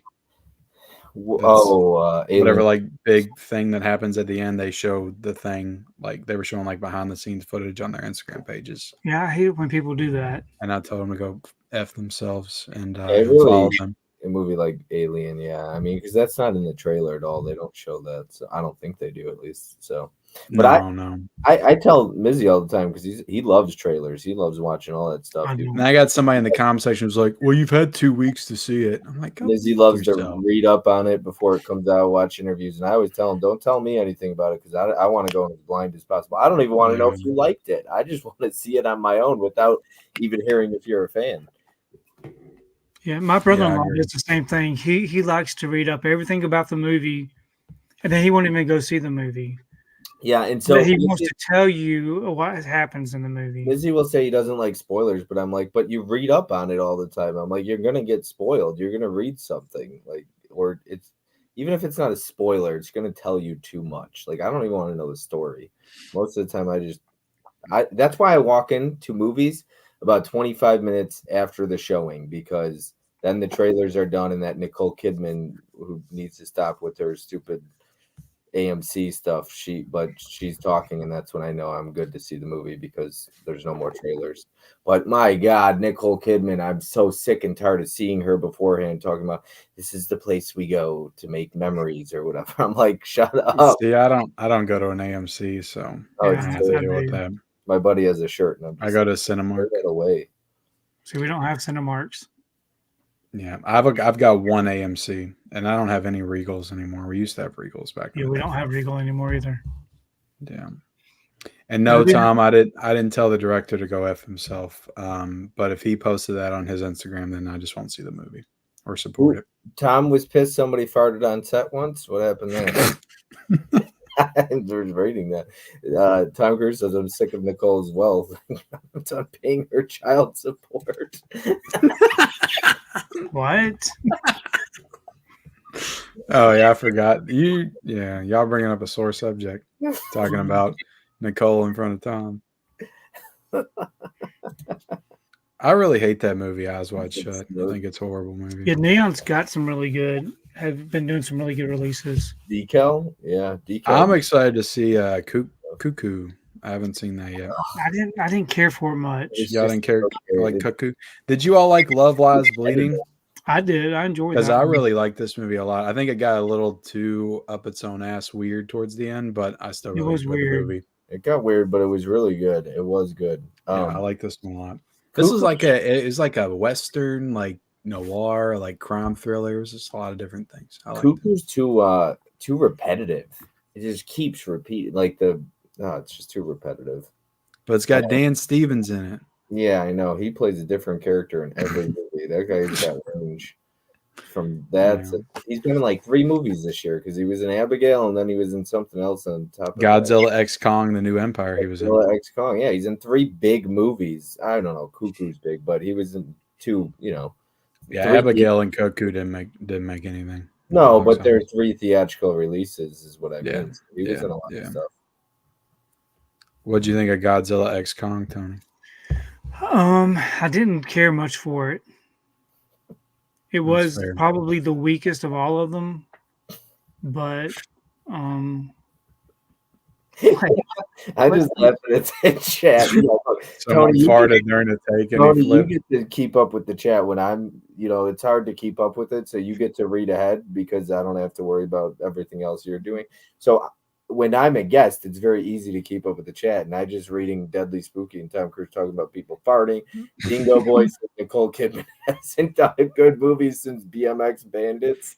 It's just funny listening to the chat. Hasn't done a decent movie since. Pace Mark 88. Hold on. What about Batman Forever?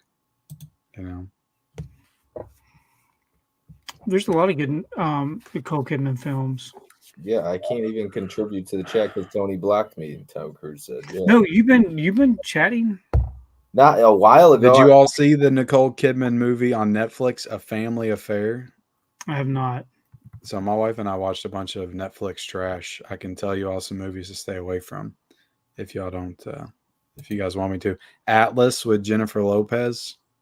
I gave that 2.5 stars. But I thought it wasn't terrible, but it kind of was terrible. Tony, please read Tom Cruise comment. Put that on the screen. Somebody's fixing to go into timeout. She was good in the others. L.A. Jewel said, "Didn't Tom fart on Oprah's couch?" Jeez. Wait, Tom Cruise has been on Oprah? You didn't see Tom Cruise on Oprah? No, I didn't think he would. I thought To Die For was really kind of bad. Tom Cruise on The View with Whoopi Goldberg.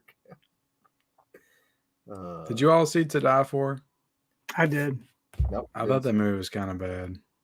It was okay. It was okay. Yeah, time out, Tony, and I'll be on the next plane to Georgia. But did you all watch Nicole's new movie on Netflix, A Family Affair? No, I didn't. No. I don't watch a whole lot of shows. What about Trigger Warning with Jessica Alba?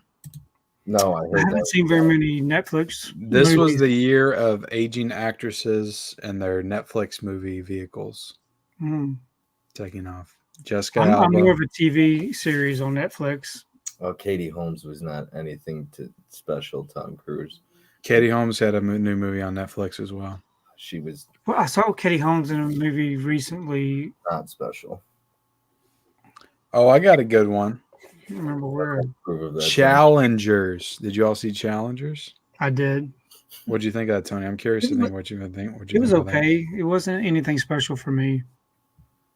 It was really uniquely, I guess, edited and shot.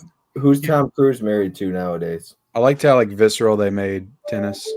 Like they showed Yeah. the ball coming straight towards your face. Yeah. Did you see that in the theaters? I did, yes. It was probably pretty cool in Tom theaters. Cruise says she was in The Gift when she gifted the world what I saw for years. Katie Holmes shows her titties in that movie.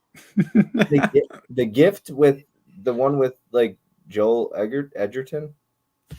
No, he's talking about The Gift with that's directed by Sam Raimi, I think. It's got Cate Blanchett in it. But have you ever seen Harold and Kumar Go to White Castle?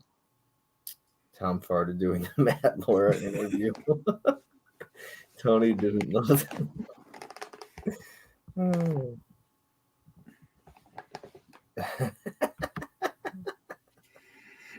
So since he brought up Jennifer Love Hewitt, I'll go ahead and call out Can't Hardly Wait. This was a dream come true release. Oh Yeah. yeah. And the 4K looks really good, but it didn't look as good as I was hoping it would. You know, so I don't know. Hey, Trini. Watching 4K movies with soap opera effect. Tom legally married himself. Wait. Oh my goodness. Tony, your chat's going off the rails. Say 10. You want to read say 10's comments? What we got? Tony had a 3. 95 people in here. Yeah, 97. 95. But anyways, before we decide to call it a night, because this isn't going to be one of those 6-hour live streams. A 6-hour stream. Oh, it's not? I was prepared for that. Were you? What about long legs? Long legs. I enjoy long legs. Inappropriate, Holland. Did you bring your long legs when you saw it? Oh my goodness. Jennifer Love Hewitt. That's not good. Did you put your long legs on before you saw the movie, Tony? What? His third leg. I better put my long legs on. Did you say long legs, Bob? Yeah. You didn't like it? It's not as good as everybody made it sound like it was. And then I heard I thought it was okay. Then I heard comparisons to Silence of the Lambs, and it just No I comparison. just said that to get you in the theater. that just pissed me off. Yeah, I thought Nicolas Cage was a little too. I don't know. I didn't buy into that performance when I saw it. I really actually like. I gave Long Legs 3 stars, and I felt like that was a little high. To be honest, I could have given it 2.5. I genuinely feel like Long Legs is overrated. There's some movies that I don't necessarily love that I can appreciate and understand why people love it. Long Legs is one of those movies where I'm like, really? So one movie I feel like I'm going to be on an island on the rest of the year. I really loved In a Violent Nature. Oh, I thought it was good. That's probably my favorite horror movie of It's the year. different. Anybody complaining about it in a violent nature, I understand why they. I don't think it's boring though. Like I think that's a very unfair. There's a complaint. lot of walking, but they change things up. There's not as I don't know. It was different. I thought it was super unique to like Just because he walks for 5 minutes straight doesn't mean the entire movie's like that. I feel no, like and like when they throw the keys and he's just sitting behind a tree playing with a toy, like it's fun to see that because we get to see a serial killer what they a lot more. Yeah, what they do on their off time and yeah, they did more to flesh out his character in the one movie than you get from Jason and all the Friday the 13th movies. Hey, we've been going for almost 2 hours, and I haven't given away a single digital code. Well, you better get on it, Tony. So I do have some digital codes to give away. And so the first code I'm going to give up. And now listen, if you take the code and you redeem it, please let the chat know so everybody doesn't try to do it. But the first one I'm going to give away is Joker. In a Violent Nature. So feel free if you'd like to have the Joker code to do that. I don't know. I just thought that movie was so cool. I love the way it started, how it kind of drops you into this world of this killer that had already been buried and killed. It was like it started you in the middle of like an 8-part franchise. Like there had already been stuff that happened before with him, and then he came back. I don't know. I just loved it. Gnarly kills. Yeah, it started off slow. I think that's probably what got me. When he's like walking up on that house and you hear the people talking. I don't know. I guess maybe because I used to play a lot of video games, I was just kind of. I don't feel like anybody's really been able to like capture that blend of like movie and video game quite like that movie did. Not really. Maybe Hardcore Henry came kind of close to that. Yeah, I never saw that. But everybody's making fun of Tom Cruise's height right now. I loved Immaculate too, Planamondo.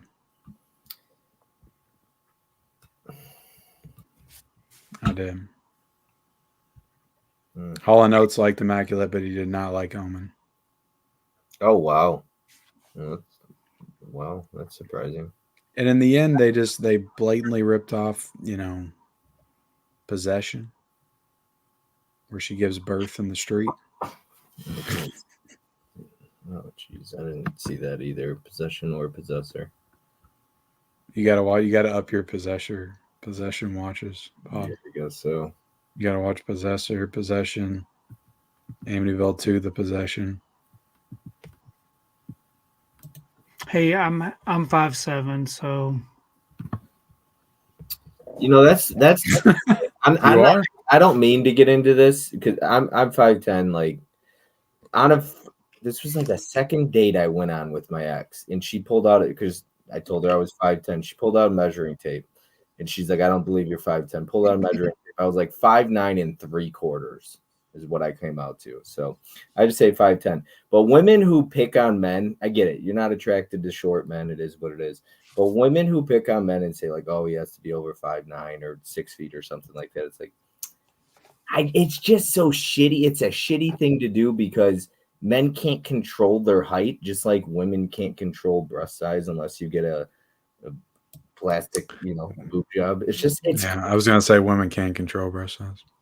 Yeah, if you get plastic surgery, but it's just crappy to make fun of men or women for certain things that you can't control, like how big your nose is. Like that, it's not controllable. Like you're born like that. It's just stupid. yeah, I didn't take any offense. I mean, you can't help what you're, attracted to, but I do think it's kind of a dick move to call it out all the time or something, to let it be known. I'm fine if she measured downstairs. I don't know who said that. Say that. My height is irrelevant. You know what I'm going to do? I'm going to throw some more codes up, so whoever wants them, Throw them up. hopefully you'll get something that you want. Sinister's a good film. It is a good film. I'll measure her downstairs. What are you gonna measure downstairs? I don't know if he's talking about Bush or he's talking about just how big. What the fuck? We got 6 more minutes of this live stream. Wow, Tony's gonna cut us off at 2 hours. But Nikki said She said there's a reason why. See, I didn't want to do this anymore. This is the reason why we don't go, but a year and 6 months before our live. Tom Cruise says, Howland, ? Females don't have dongs. What do you Your next is a good code. Tony's rushing through the codes now. That's a good idea, Tony. It's better than just holding them at the camera like I do. Yeah. Sorry, good luck keeping it together in the chat. Hold on, I got one more movie to talk about. Okay, what else? So I watched this last night. It's about a 3-hour movie, and it's from the director of Poor Things, which Tony was not a fan of. No. But Tony, I want you to watch Kinds of Kindness. You think it's good? Did you watch it? No, but it's on my watch list. I loved it, and it might be my favorite movie of the year. It's got Jesse Plemons in it.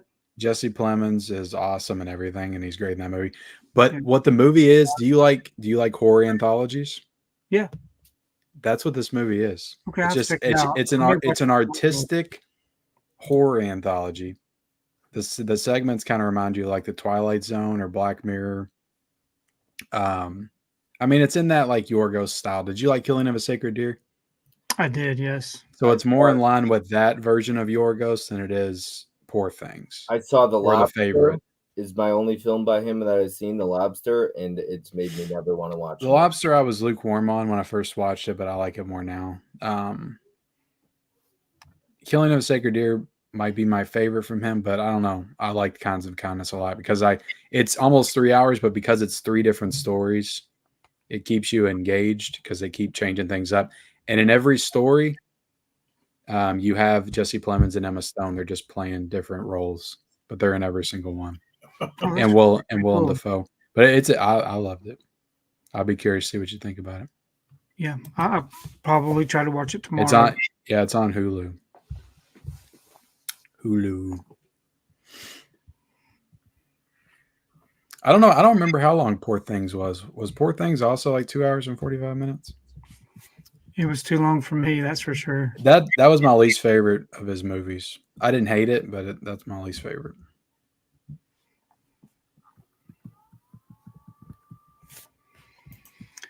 Well, we've had a request to go another hour. Do you think we can make it another hour? If you got enough more releases to talk about, they should be donating for that request, shouldn't they? Time is money, right? Yeah. Who said that? Mondo, I believe. Yeah. Oh yeah, Mondo, you got to drop us. You got to give Tony. No, you don't have to do any of that. He donated the artwork for the shirt, so That's right. Yes. I think because Mondo said it, we got to, just out of courtesy. Bob's got to go to work tomorrow though. Early. So he's looking to get out of here. It is 11:30, so it is late for some and early for others. Yeah, I mean, I'm fine going another hour, but I just couldn't go. I couldn't go 6 hours again tonight. Oh no, that's not going to happen.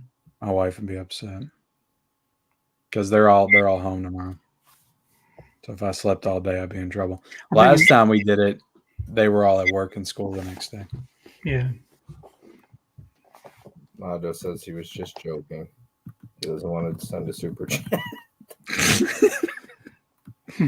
I did have a few more releases in my stack. Yeah, show us what else you got. I've got The Sadness. Excellent.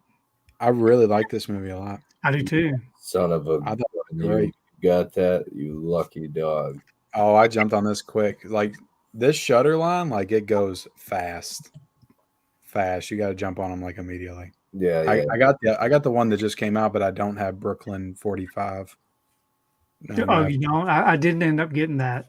I'm gonna have to backtrack and try to get that if I want to collect all these, but I'm gonna collect them going forward. But I don't know. I thought all the crazy stuff people were talking about this movie. I was expecting something just without any substance, but I actually thought this was a great movie. Oh, that movie is excellent. Yeah, I loved it. Yeah, and this release is to die for. Look at that. Yeah, that's incredible looking. Look the at artwork with the eyes is just damn. It's probably one. You didn't get this, Bobby? No, I missed out. Shit. Mm-hmm. How many releases have they put out now? Brooklyn 3. Are they 3. all? I got a Wounded Fawn, but it's in my. I haven't unboxed. I didn't get that. I didn't get that one. I did not get that one. Manu, did you watch it? Did you not like it?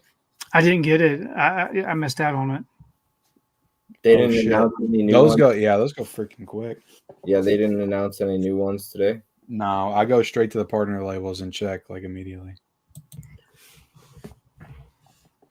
Yeah, Wounded Fawn went out quick. I think I've got The Sadness, either a media book or a still book. Yeah, they did an overseas release of it. Yeah. Chinatown on 4K. Yeah, those Paramount Present lines are going pretty fast. Yeah, did this one come back in stock? Yeah, it's $40 right now on Amazon. But is it a Paramount Presents or is it a slipcover? Paramount Presents. Yeah, and it had the sequel in it too, the 2 Jakes. Tim just got it in on Blu-ray. Yeah, there's a couple that are out of print now. Red Eye's out of print. Oh, shit. Red Eye's out of print? Yep. Yeah, and then they release it without the. I don't know what's going on with them in that line. They've started upgrading within the line though. Yeah, I know. It's... Like Ghost is getting a 4K and it's Paramount Presents. To Catch a Thief's getting a 4K Paramount Presents. My last 2 are the Cinematograph releases. Little Darling and Going South. I enjoyed both of these movies. They're both 4Ks and they both look excellent. Did you watch Going South, Tony? Jack Nicholson. No. Directed by Jack Nicholson. One of 3 films directed by Jack Nicholson. It's also got Mary Steenburgen in it. It's like her first. She still looks good for like 70 years old. She don't look bad. Well, you should try her at about 29 in this movie, Going South. Jeez. I don't know. I don't remember when Going South came out. I think it was the late 70s. Cinematography line's pretty cool. I haven't seen any of the movies I've yet. got them all except for the one they announced today. Like, I don't get in a hurry with those because they don't seem to sell out super quick. And they show you if it's over 2,000. I missed out on the Red Rock West, though. That's gone. Yeah, like they announced Gone Fishing today. Mm-hmm. And I agree. I didn't think that one was going to sell out quick, so I didn't jump on it because I got the Howling 2 and I didn't want to spend over $100. See, I agree with Vin. I think Train to Busan is my favorite zombie flick of all time. See, I still haven't seen that all the way through. So Faculty is off the books now, he says. Yeah, it's gone. It's not going to happen at all? I don't know if it's not going to happen at all, but it's not on it doesn't show it on Blu-ray.com anymore. Leaked that? It was President of Physical Media, one of him and Dawn of the Disc, probably. I mean, it was up. Like, it was literally up to pre-order on Amazon. Like, because Amazon usually puts the shit up before Scream Factory actually announces it. And that's the only boutique label that does that. So that's never going to happen then, probably. Shout had production issues with the negatives and basically can't transfer it. It's still up on Blu-ray.com. I mean, that doesn't necessarily mean anything, but... Yeah. What'd they say? I don't know. Tom Cruise says that Shout has issues with the negatives and basically can't transfer it. And probably can't upgrade it. I don't know. I'm sure we'll get it at some point. I sure hope so, man. That's one of my favorite movies of all time. That is probably like top 5 horror of all time for me. Scream, The Faculty. I love The Faculty. We're talking, number 1 and 2, Scream and The Faculty for me. Yeah, it was. That Mifune fan guy does usually leak everything, and then everybody else takes from him. The president of Physical Media guy, he's one of the reasons he's such a douche is because he doesn't own up to the fact that he tries to get ahead of everybody else, and then half of his stuff doesn't even happen. Like, he announced like 3 years ago, Tommy Boy on 4K. Have we seen that? Nope. Yeah. That's one of the many. That was back when I used to use him as a source. That's why I quit. All respect for KBH27. He says Scream is overrated. I could not disagree more. I don't know what world that is overrated. I like Scream. I think they're all solid movies. I don't know what overrated means, though. Overrated. There's a lot of people that like it. Does that make it overrated? It screams I overrated. just think it's a really accessible franchise for people to enjoy. If Scream is overrated, what does that make Halloween 78? I mean, Halloween 78 is one of the greatest films of all time. And so is Scream. I like Scream. Scream's a great movie. I love Scream when it came out. Have y'all gotten anything from the Arrow sale from Barnes & Noble? Mm-mm. No. No, I didn't get nothing. Kino sale's coming into September. Do they have the blue Giallo box set? Because I do need that. I didn't see it. That's Scream haters in here. Yeah. Well, once something gets super popular, it becomes cool to hate it. So that's what happens. I like Scream 2. Scream 2 is my favorite. Tom is a bully.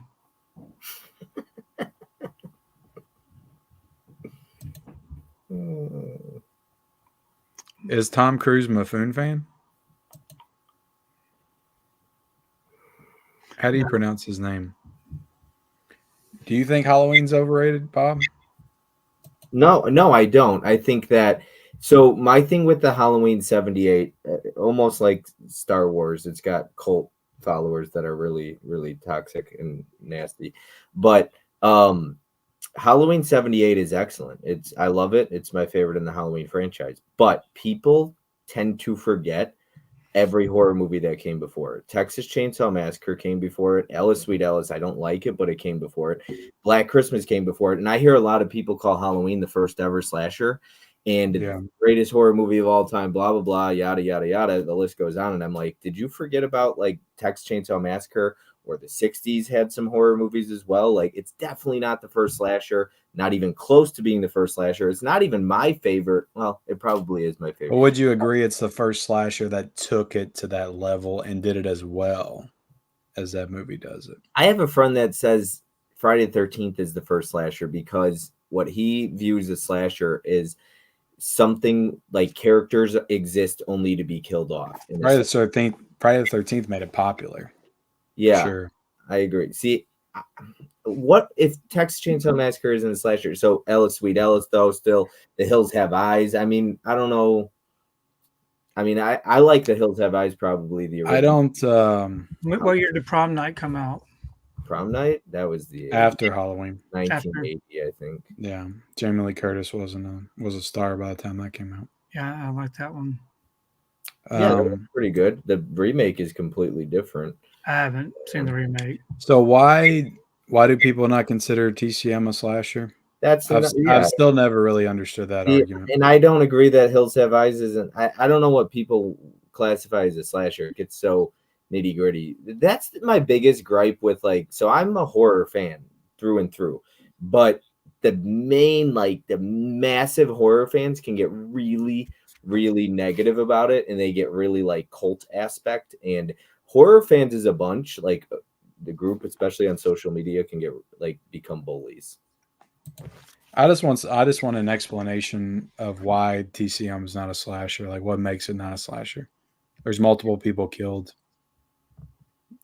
throughout. You know, why is it not a slasher? It's a love story. Why is Hills Have It Eyes? is about family. It could be like a Fast and the Furious type movie. Why is Hills Have Eyes not a slasher? Black Christmas came before Halloween. I don't like Black Christmas either, but I mean, Hills Have Eyes. I don't know. Maybe you could group it in another category. see, I agree with creature feature. Maybe I don't know. I agree with Tom Cruise. There's no like when I think of creature feature, I think of There's subcategories. Like Hills Have Eyes started like a new type of genre, like the backwoods, killers or something like that. Deformed mutant killers like Wrong Turn and stuff like that. See, I would consider Psycho a slasher probably. Peeping Tom can be considered a slasher. Yeah. Do you like People, Tom? I didn't see it. I didn't get that yet because I couldn't find it in my store. I watched it. Ghostface says in Scream 4, Peeping Tom was the first. I think Psycho's a slasher. I think it is too. He kills 2 people. I think they kill 3 people on Halloween, or no? Is it 4 people? Well, I guess 5 if you count the opening kill. I just think sometimes some Halloween fans get way, especially like Star Wars fans, for example. And I get being passionate and loving a franchise, but some fans are like, your opinion doesn't matter. It's wrong. And it doesn't matter. It's like, and I'm not on board with that. I mean, a lot of my favorite horror movies or favorite movies or whatever, if people hate it, it is what it is. I love Scream. There's definitely people, in the chat alone saying it's overrated. So I won't harp on them for it. I disagree with it, but I think sometimes fans should take it too far. I think that most of the time when something is very popular, it's very popular for a reason. You can say it's overrated because it's not personally one of your favorites, but. And I just agree with Tom Cruise. I think horror fans are really hardcore, sometimes too hardcore. And I'm a horror fan, but I kind of keep away from the social media aspect of it because when you see releases like A Nightmare on Elm Street get announced, God, people are just like a cult aspect with the artwork and complaining about this and complaining about that. And I'm just like, oh my goodness, it never ends. I feel like horror fans are always complaining about something. Yeah. The only artwork that truly offended me was the Exorcist artwork. You didn't like it? No. Well, the one with the slipcover artwork. The Christmas. It was like Christmas slipcover. The slipcover red and green. 4K slip, that one? Yeah. The Steelbook was great. I don't like to complain and harp on artwork. What was that? I hate the Gremlins one too. The yellow background. Yeah, that didn't look It's good. not Gremlins. And the Ugh. steelbook wasn't great either. Ugh. Yeah, that Steelbook is crap. I didn't pick that up. Yeah, passion brings complaints for sure. Yeah, everybody. It was pretty somewhat funny to hear the people losing their minds over the artwork for Nightmare on Elm Street. Didn't come out the same year, but and I talked about this last week with you, Tony, on my channel. Why is it so popular? Oh, well. Ken is the biggest D. I was begging for super chats for Tony, not for myself. Why Thank you is very it? much. Hi, Hey, Sonia. Sonia. Why is it everybody's biggest gripe though to complain about artwork when I thought we cared about the disc? Do people just? When did people stop caring about Nightmare on Elm Street getting announced on 4K? Why was it so popular to harp on the artwork? I think it's just 4K getting announced. Everybody's first complaint thing to talk about was the artwork, and it's like, aren't we excited it's getting a 4K? Yeah, but I think what it is that they've already made us wait so long, and that already feels like kind of a slap in the face that we get our expectations built up to get, like, we've waited so long, we should get something amazing, you know, for waiting for this movie to come to 4K. And then it just feels like they take a shit on the floor and bury Nightmare on Elm Street 4K in it. And they're like, here, take it. We did it. You should be happy about it. You know, that's just my thoughts. All right, here's my thing, Ken. This has happened on your... But I didn't hate the slipcover. I was like, it's okay. The Steelbook actually looks really good.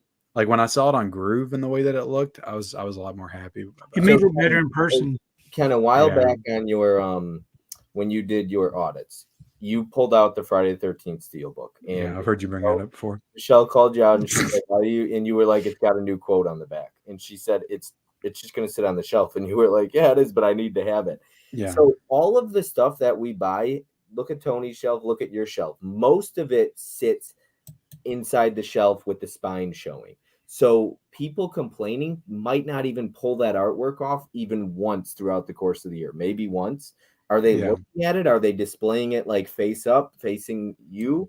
Because I just don't understand why cry about the artwork as much as people do when it's just going to slide right in your shelf and you're never going to look at it. It's like, but eventually, again, I'm going to take that off the shelf and I'm going to look at it and I'm going to admire it again. You know, like once a year. That's what we do. You know, that's what it's all about. We love art. We love the artwork. I get it, but it's sitting like it's not. I feel like it's not as big of a deal. At the end of the day, like it doesn't. Like I'm not going to bitch about it on in forums and shit like that. But I may bitch about it in a video. But people make videos about it. Hey, Chris. I don't really like. I try not to, you know, waste all my time harping on stuff like that. I think there's other things that are more important to complain about. For sure. Sells because people post clickbait content complaining about artwork and then everybody watches it. See, most people aren't going to call anybody out on it. I will, because I just don't care. And the most of the people in the chat probably watch those videos because, once again, negativity and clickbait sells. It does. I mean, I do negative videos too. I just bitched about Walmart in a video the other day, but I'm really like pissed off about that. And I think Walmart's bullshit. So I feel like I have a right to bitch about it, make a video about it and give them bad publicity. Cause they fucking suck. So Walmart. But that's a more serious issue to me than artwork on a Nightmare on Elm Street. Well, the problem with Walmart is they're not putting their product out at most stores. And that's like, how are we supposed to get it other than ordering it online? What if we want to buy it in person, in store? And we can't because it's not on the floor. Yeah. Yeah, and when I was at Walmart the other day, like there were a bunch of people in that section and they were looking for stuff and they couldn't find it. Yeah. And that's the kind of thing that drives people away from collecting or buying movies physically because they didn't see it on the shelves and they're like, you know what? Well, let's just go home and watch some on Netflix or maybe we'll VOD it or something. And it's just BS. See, I agree with Dave put new artwork on it, but at least give reversible artwork with the original art. See, I don't care that Upgrade didn't get a 4K. I'll still buy it. I would have preferred it to get a collector's edition, but I'm definitely not going to cry about it. I'll still buy it, but I'll buy it on sale. The only thing that happens when you don't put a slip over something, I think Tony agrees with me on this. If you don't put a slip on it, then it doesn't force my hand to buy day one. I could buy it later on since there's no slip. I'm not worried about it going out of print. So if you don't want to put a slip on something, that's fine, but don't expect me to buy it day one. Yeah. Because at the end of the day, like, I've got enough shit to watch. Like, maybe it's a movie I love and I want on 4K, but I've got so many other movies I love and I need to watch on 4K, or movies I haven't seen on 4K. It's like I can wait for that one release till like it gets a better edition. And sometimes it pays to wait. Yeah, I don't want to order everything online. I agree with Chris. Yeah. I do. I miss shopping for things in the store. Yeah. So do you miss Best Buy, Tony? I know originally you and I had talked, and me, you, and Tim were on the boat of like we didn't care that they were going out. But I miss them a lot. I will give Disconnected credit because he said it's going to hurt prices, and you do see what it's done to prices. It definitely has. It definitely doesn't help not having a third competitor. Yeah, at least they actually had stuff in the store, and even with Target used to put stuff in the store. So really, I think it's kind of hurt a lot of places. Yeah, because I just want the opportunity to pick up in store, but I also don't want to pay $42 for Steelbook. No. I'll pay $35, but I don't want to pay $42. And Best Buy had a lot of the boutique stuff. You know, sometimes it was nice to be able to buy some of that in store. Yeah. I didn't get that at Walmart too much. You'll get some Screen Factory Steelbooks. I have seen those in there. Yeah, I didn't think I'd miss Best Buy as much as I do. I don't necessarily miss them, but I do think not having them around hurts the prices a ton. Yeah, it definitely does. It definitely does. I think everybody is, coming around to missing Best Buy. You don't think Best Buy will come back, though? No, probably not. Because I think they're still suffering. Is Target done with movies in February? Tom Cruise says. Somebody commented on my video and said that Walmart was going to be done with movies in October. I agree, Chris. Yeah, what are we going to do? Online, baby. Walmart's going to be done selling. Amazon and Groove. Walmart doesn't even have shit in store as it is. Barely. Yeah, they can go eat a dick. Sorry, Tony. Tony agrees. Orbit, Diabolic, yeah. Groove. But it's just I just miss the old. I like being able to go to stores and buy stuff. I miss those days.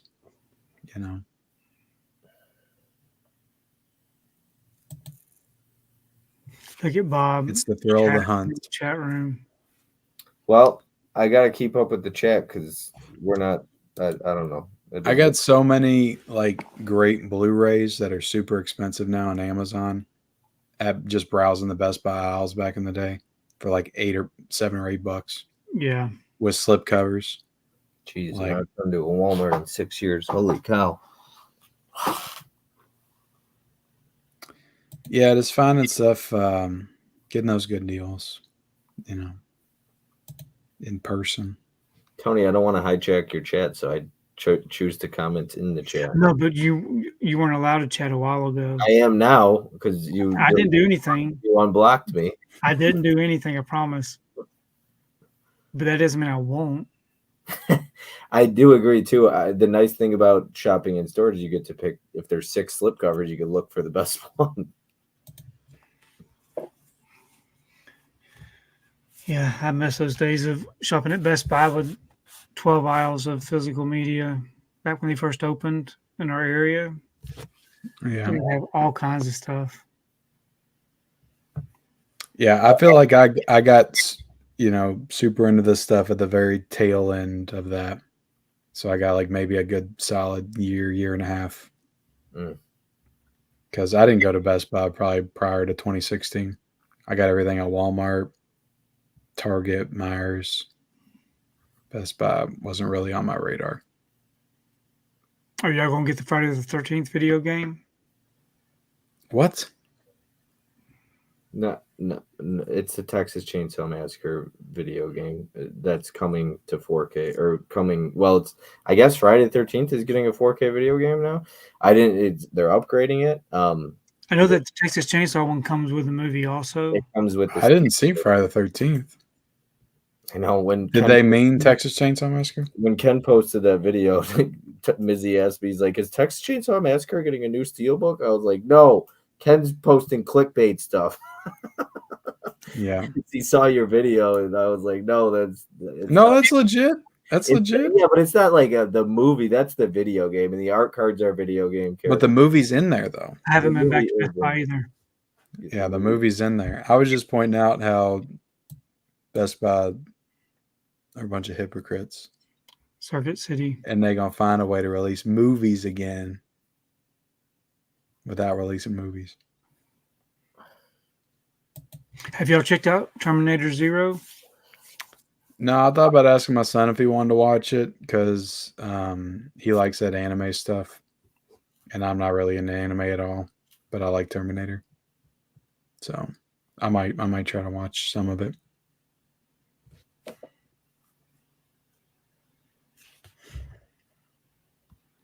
Well, it's 2:22. I'm thinking we're going to call it. It's 2:22 in the morning? No, we've been going for 2 hours and 22 minutes. I'm sorry. No. Didn't mean to alarm you. Best Buy's got a Labor Day sale this weekend. Good deals on washer and dryer and yes, and fridges. refrigerators and stoves. 10 more likes until the stream hits 100. Let's get into 400. Come on, let's get to 400. Stay in here. Or 100. You know, speaking of that, I'm almost at. I say almost. I'm a few hundred away from 10K. 10K. Yep. So if you're here and you haven't subscribed yet, get to 10K by the end of this year. If you haven't subscribed yet, hit the subscribe button. Yes. I want to give a shout out to Tony, Basement Blues. Actually, huge shout out to you, man. Tony actually sent me these 2 movies in the mail. Yep.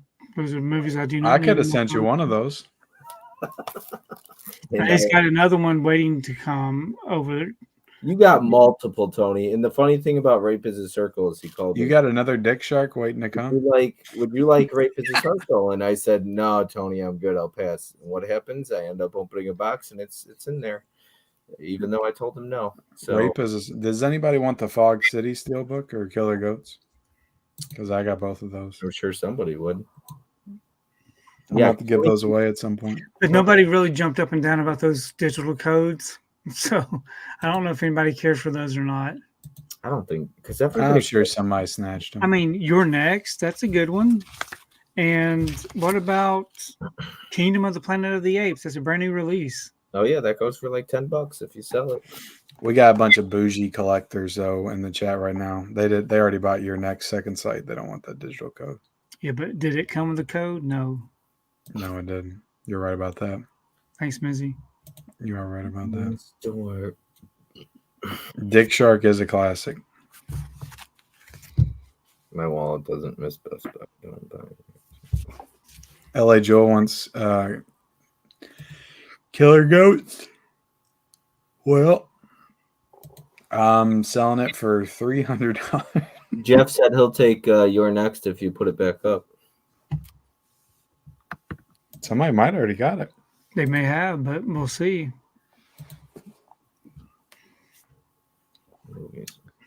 Dick Minnow. Wow. And we know everybody loves this movie. Mm-hmm. I thought it was a pretty good movie. I feel like people just like target specific movies and they're like, this is the worst movie of all time. And then just like everybody just crowds in and follows along. Jaws the Revenge is fun.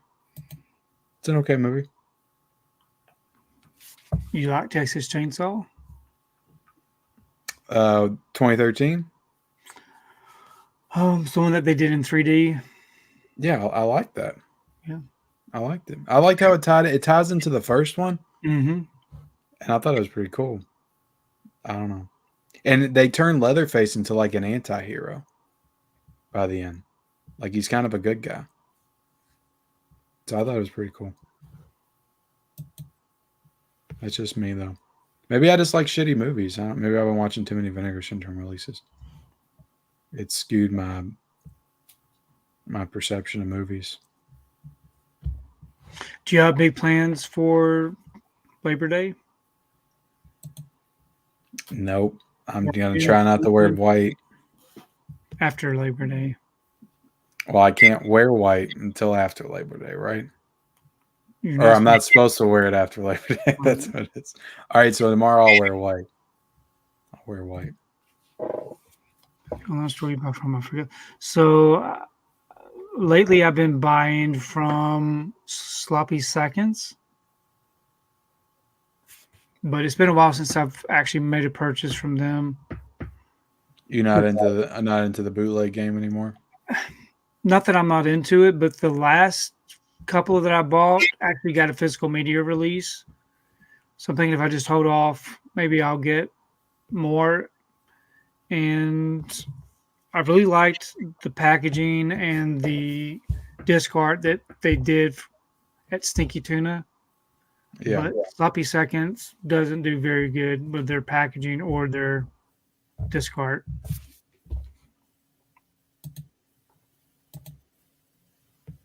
Well, they are sloppy, so it They're makes sense. sloppy. That makes sense that they wouldn't do great work.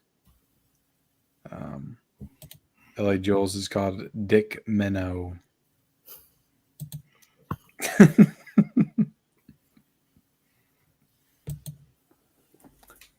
Did y'all like Meg to the Trench? I watched it for the first time the other day, and it wasn't too bad. I didn't watch it. I actually didn't hate that. I It think wasn't bad. everybody hated that movie, but I'll tell you this: I found it to be more entertaining than the first one. That's what I'm talking about. Everybody just piles on movies. They're like, somebody comes out and says a movie's shit, and then everybody just follows along. Honestly, personally, the first one is pretty boring to me. I found that at least it's silly and it's stupid, but at least it's more fun than the first one. And that's the thing about listening to what everybody else has to say about a film. You know, sometimes that kind of You hinders. can't. Yeah, I don't give a shit about what people say. That's why I don't even listen to people. I remember like 10, 15 years ago, I used to like look at Rotten Tomato scores and, you know, pay attention to like critic scores and things like that. And that would sometimes form whether or not I would watch a movie. And it's like, as I get older, I just don't care about what anybody says about anything. I just watch it and decide for myself. Are there any upcoming plans for another Midlevolution live stream? It'll be game night. Summer 2025. It'll be on Bob's channel. I'll do another Midlevolution Faces Takes on the Panel. I got in trouble for calling it Versus, so I can't do that. Midlevolution Takes on the Panel. Oh yeah, I forgot we did do something earlier this year. Yeah, we did that. A game night. When was that? That was before the last time I came on your channel, right? When I came back on in like March or April after my. I think the last time I was on your channel, I had just found out I was losing my job, like 2 days before or something. Oh geez, yeah. Yeah. Bad timing. That helped me keep my mind off of it. So I'll do another one of those. We did the 3 versus 6 last time. I thought it was fun, so I'd do another one of those. I got to engage in war on Mega Mike's channel in a few weeks. I'm going to be doing a alien ranking on Geeks and Flicks next Sunday night. Are you really? That's You're pretty going good. on Geeks and Flicks channel. Are you serious? I hear that they're pretty. I lost all respect for you now, Tony. You lost respect for me a long time ago. I've heard good things about those two guys. They got a pretty good channel. I've never personally watched them. Yeah, Tony, I lost all respect for you now. I heard they were pretty good. Wow. Well, Tony, I like how Tony just casually drops it. We'll have a discussion. It'll be my second time on the channel. But I had to later. I had to make it up to Mega Mike and go on another battle because I had to unexpectedly drop out of the last one. Yeah, that's because he put those 2 losers on one of the losers on your. Dude, look, I don't mean to be a dick to people. Okay, I'm not gonna. I wasn't gonna get into all that. I was No, just we're saying I had not. to I don't unexpectedly. get I into had it. to unexpectedly Okay. Yeah, I don't give a drop out. No, for real though. You make a video calling a bunch of people out by names in your live stream and talking trash about people. I called you a bitch, and you're not even there. Like, get out of here, dude. It's garbage. Just garbage. If you got something to say it to our face. Like, it's just keyboard words, hiding behind a screen. Like, guys that wouldn't say anything to your face. I can't stand that. I can't stand that. I can't stand those two guys, especially after that, because they don't even know the people they're talking trash about. Get out of here, man. And most people are going to keep their mouths shut and not say anything because they don't have the guts to say stuff, but I do, and I'm just not going to sit by and let you do that. Like, fuck those guys. Sorry, Tony.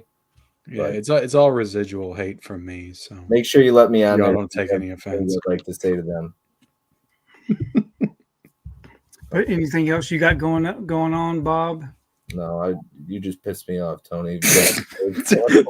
Don't hate on Tony. I would never want anybody to like. No, screw those guys, Ken. Take, No. well, that's a different story. Like, they did what they did, and that pissed everybody else off. But I would never want anybody to, like, I would never expect anybody to make my beefs their beefs. And You you're know going what I to mean? cry about not being on other people's channels and then say, but we don't even want to be. We don't care about it. But you make a video or a live stream crying about it. Yeah. See, I never got to watch that live stream, so I just saw the one little clip.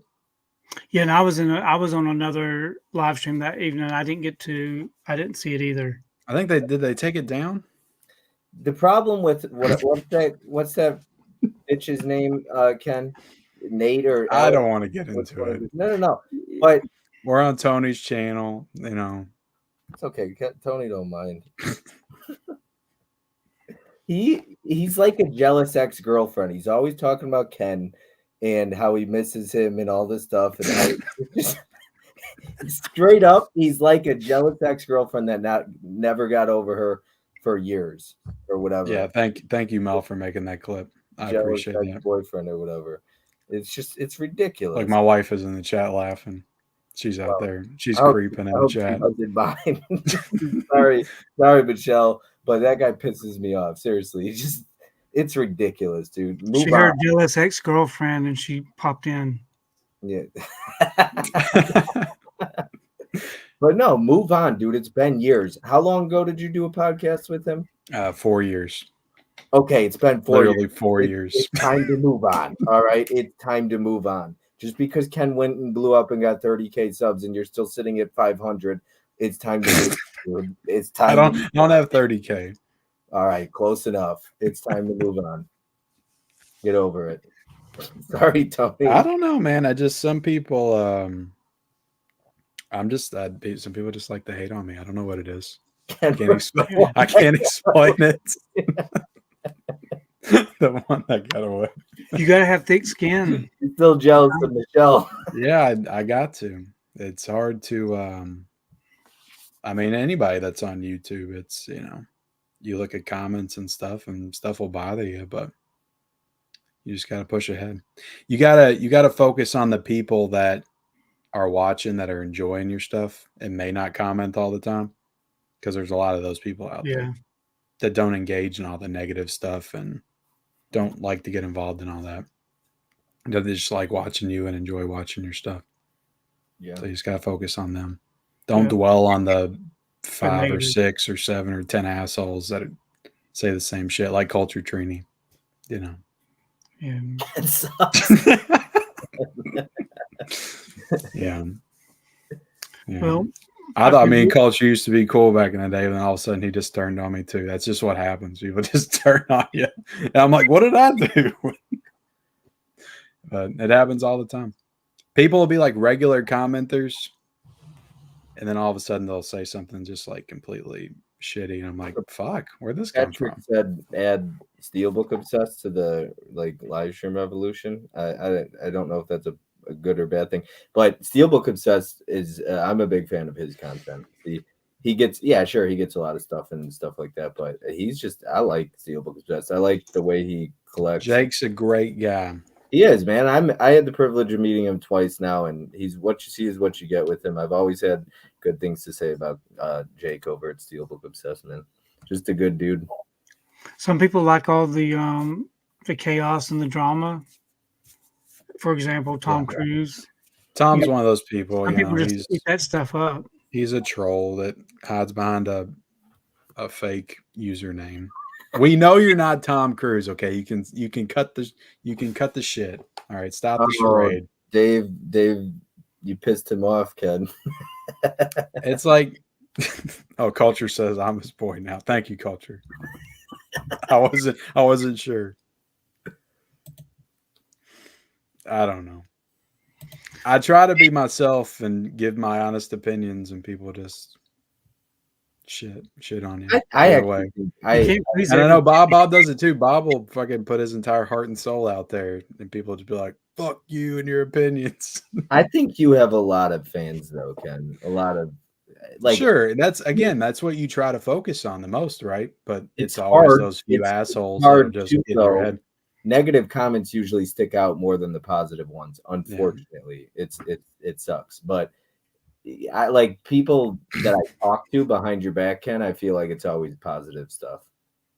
Well, that's good to hear. And I've never heard a bad thing said about Tony a day in my life. Not one. I don't know if Tony's gonna have the same experience when he goes on the Geeks and Flicks channel.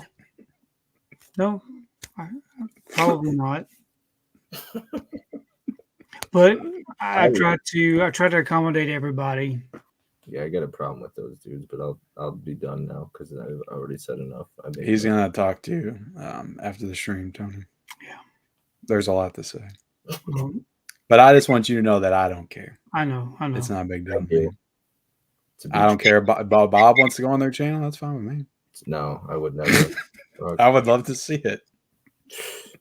You would probably be good entertainment, that's for sure.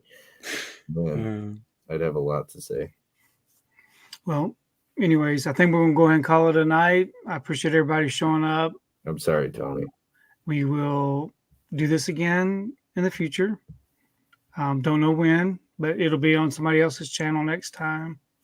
So maybe we'll have another game night or some competition. Those are always fun to do. But we'll see everybody next time. Thanks for showing up. Bye, guys. Bye. Nothing but peace and love. No, fuck